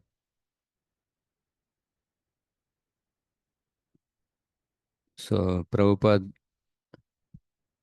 says that this is the sign of associating with great devotees. A devotee takes instructions from a liberated soul and is thus overwhelmed by ecstasy from the transcendental pleasure. Naisham matis tavad urukramangrim sprishat yanarto pagamo yadartha mahiyasam pada rajobhishekam nishkinchananam na vrinita yavat. So one cannot become a perfect devotee without having touched the lotus feet of a great devotee. Thus, one advances on the path of transcendental realization. Vidura had this relationship with Maitreya and he attained the results. And then Vidura says that Soyam adya mahayogin bhavata karunatmana darshitas tamasaparo yatra kinchana goharihi. Shri Vidura said, O great mystic, O greatest of all devotees, by your causeless mercy, I have been shown the path of liberation from this world of darkness. By following this path, a person liberated from the material world can return home back to Godhead. So you have today shown me the world beyond the ocean of samsara. Darshita tamasa paro yatra akinchana goharihi, where the Lord attains his devotee. It goes without saying the devotee attains the Lord. So Vidura is expressing his gratitude. And then it is said that Vidura offered respects to Maitreya and took his permission. And then Swanam Didrikshu Prayayau Nyatinam Nirvitashayah. Desiring to see his relatives, he departed for Hastinapur. So here it's an important point. Vidura, after hearing, desiring to see his relatives, he came to Hastinapur. So Prabhupada says that when a saintly person desires to see his relative, he has no material desire to see them. Rather, he wants to give spiritual instructions for the relatives. Although he knew that all the family members were destroyed at the battle of Kurukshetra, but still he had a soft corner towards Dhritarashtra. He wanted to give him some spiritual instruction. So we see many Vidura, after hearing the instruction, he came back to Hastinapur. Now, this is what the first canto, 13th chapter beginning. Bhakti Swarup Damodar Maharaj, he became a sannyasi, but he was told by Prabhupada to go and preach in his native state, Manipur. But he came back to Manipur for preaching there. Loknath Maharaj, he came back to Aravade, Aravade, and then in his native place he established temple there. Radhanath Swami Maharaj, at a certain point, he increased his preaching in the America. So, for any devotee also, there is some affinity toward the place of birth, relatives is there. But he uses that to bring them to give Krishna consciousness. So, therefore, Vidura also comes back to meet Dhritarashtra. So, you can recite. Yetadya shrunu yadrajan Ragyam Haryarpitatmanam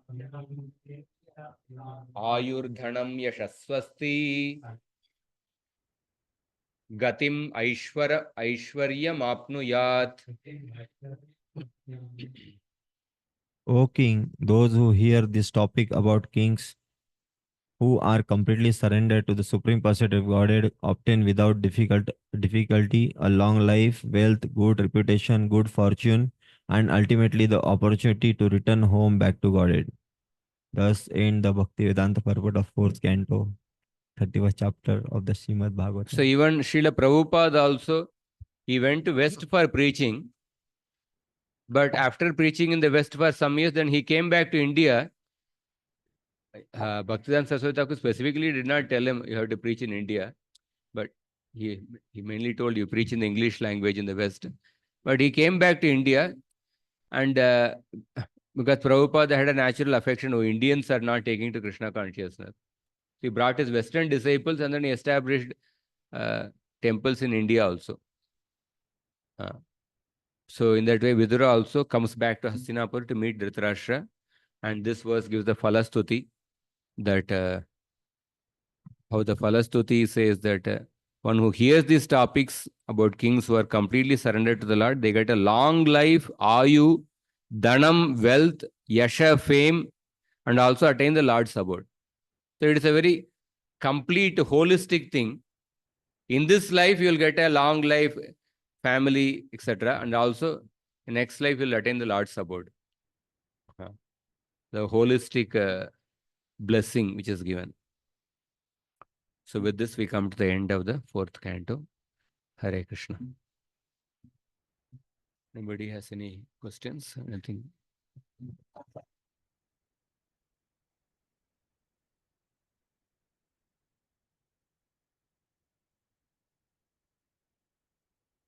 Hare Krishna, Prabhuji. Hare Krishna. Generally, students share some points what they like to 3 students, 3, 4 students, and then we conclude. Acha, okay. Devotees can share whatever like extra. In the discussion of unity in diversity, we discussed a lot of examples about how what is unity, what is diversity, and Bhagavad Dharma and Varnashram Dharma. So that was a very enlightening discussion about unity in diversity, because many times we have heard the term, but with such clarity and such insight, with so many examples from Bhagavatam, Chaitanya Chaitamrit. So it was very wonderful discussion. And also about having friendships, we discussed in detail what kind of friendships one need to cultivate in Krishna consciousness.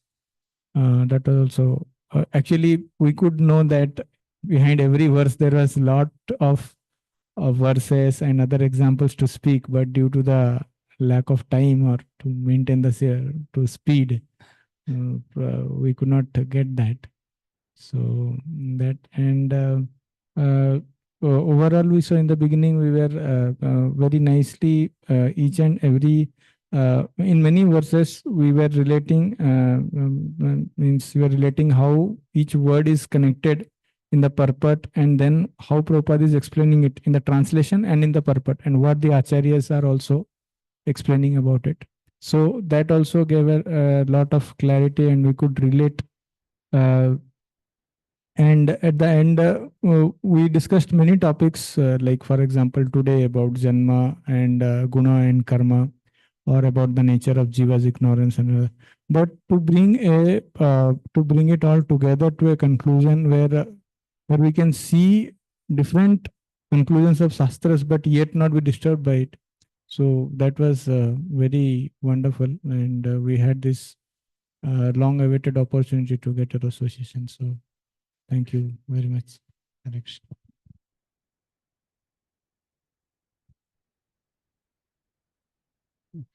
We nicely covered Prabhupada purports along with quotations from other scriptures and acharyas. Like I mean, it was very interesting. You mentioned Ajara Amaratvat Pragyo. When it comes to learning, one should think life is long, but when performing dharma, one should think that life is short. You quoted about that. Yeah, which one should think as if Yamaraj is catching one's neck. So very nice. With many interesting quotes, you explained the terminology very nicely, Broji. And also you said that Dharmo Rakshite Rakshita. It was very interesting that it is both Varnashram Dharma and Bhagavad Dharma. Varnashrama for body and mind, and Bhagavad Dharma to protect one's soul. So very interesting quotes, and also from Subhashitas, and very nicely explained many doubts. At least personally, I had some doubts which needed some clarification. And you explained like we were discussing even the questions which are not asked. Questions which are asked, they are answered. Even the questions which are not asked, they are also very nicely clarified. Like about karma, you mentioned how that karma siddhanta and how devotee sees. He does not see that I'm performing bhakti, therefore my karma is gone. But so very nicely clarified many of the terms. Also like about mana, chitta, buddhi, ahankar. With references, you have very nicely clarified many of the concepts, because sometimes the concepts are clarified, but references, when they are shown, it becomes very profound, and it is easy for us also to accept. So you have, for almost everything you have said, you have quoted references from acharyas, and many scriptures. So it was very convincing and gave a lot of clarity on many topics, and with nice analogies and examples. You have given many analogies also about uh, comparing that Sushupti, the different stages of consciousness. You have given nice analogy of mobile to explain the concept, and very nice discussion, was very interesting, and we want means we are expecting that you come in future for future topics also, to so that we get your association and get more learning on from Bhagavatam. Thank you, Harish.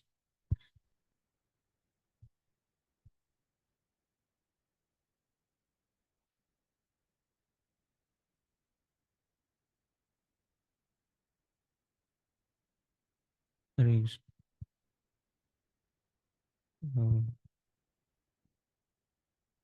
I this point of Janma, Guna, and Karma, which we discussed today. So that put to rest lot of confusions or uh, altercations which we have when we preach or want to understand also. Because the activity or the nature of the person is a combination of all the three, not only Guna Karma, or not only Janma. And since both are having references, so that puts things in perspective, how to see. And the way yesterday you told that unity in diversity is actually practical application of Achintya Bheda Bheda Tattva. So that was really a new perspective which I got to learn. As Prabhuji was saying, lot of references, so we could really capture everything and see that whatever we, like you told also, how to quote Shastras, how to quote Pramanas from Prabhupada's thing. So it was very authoritative presentation. Thank you. Anyone online? Yeah, I liked especially the point of where the famous debate with is going on. Always this had an issue. So how the jiva has a both in the that way. Both theories are there.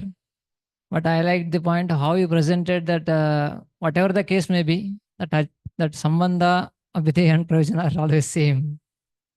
Either you take that case or this case, whatever they may be. That was very much convincing and very giving confidence.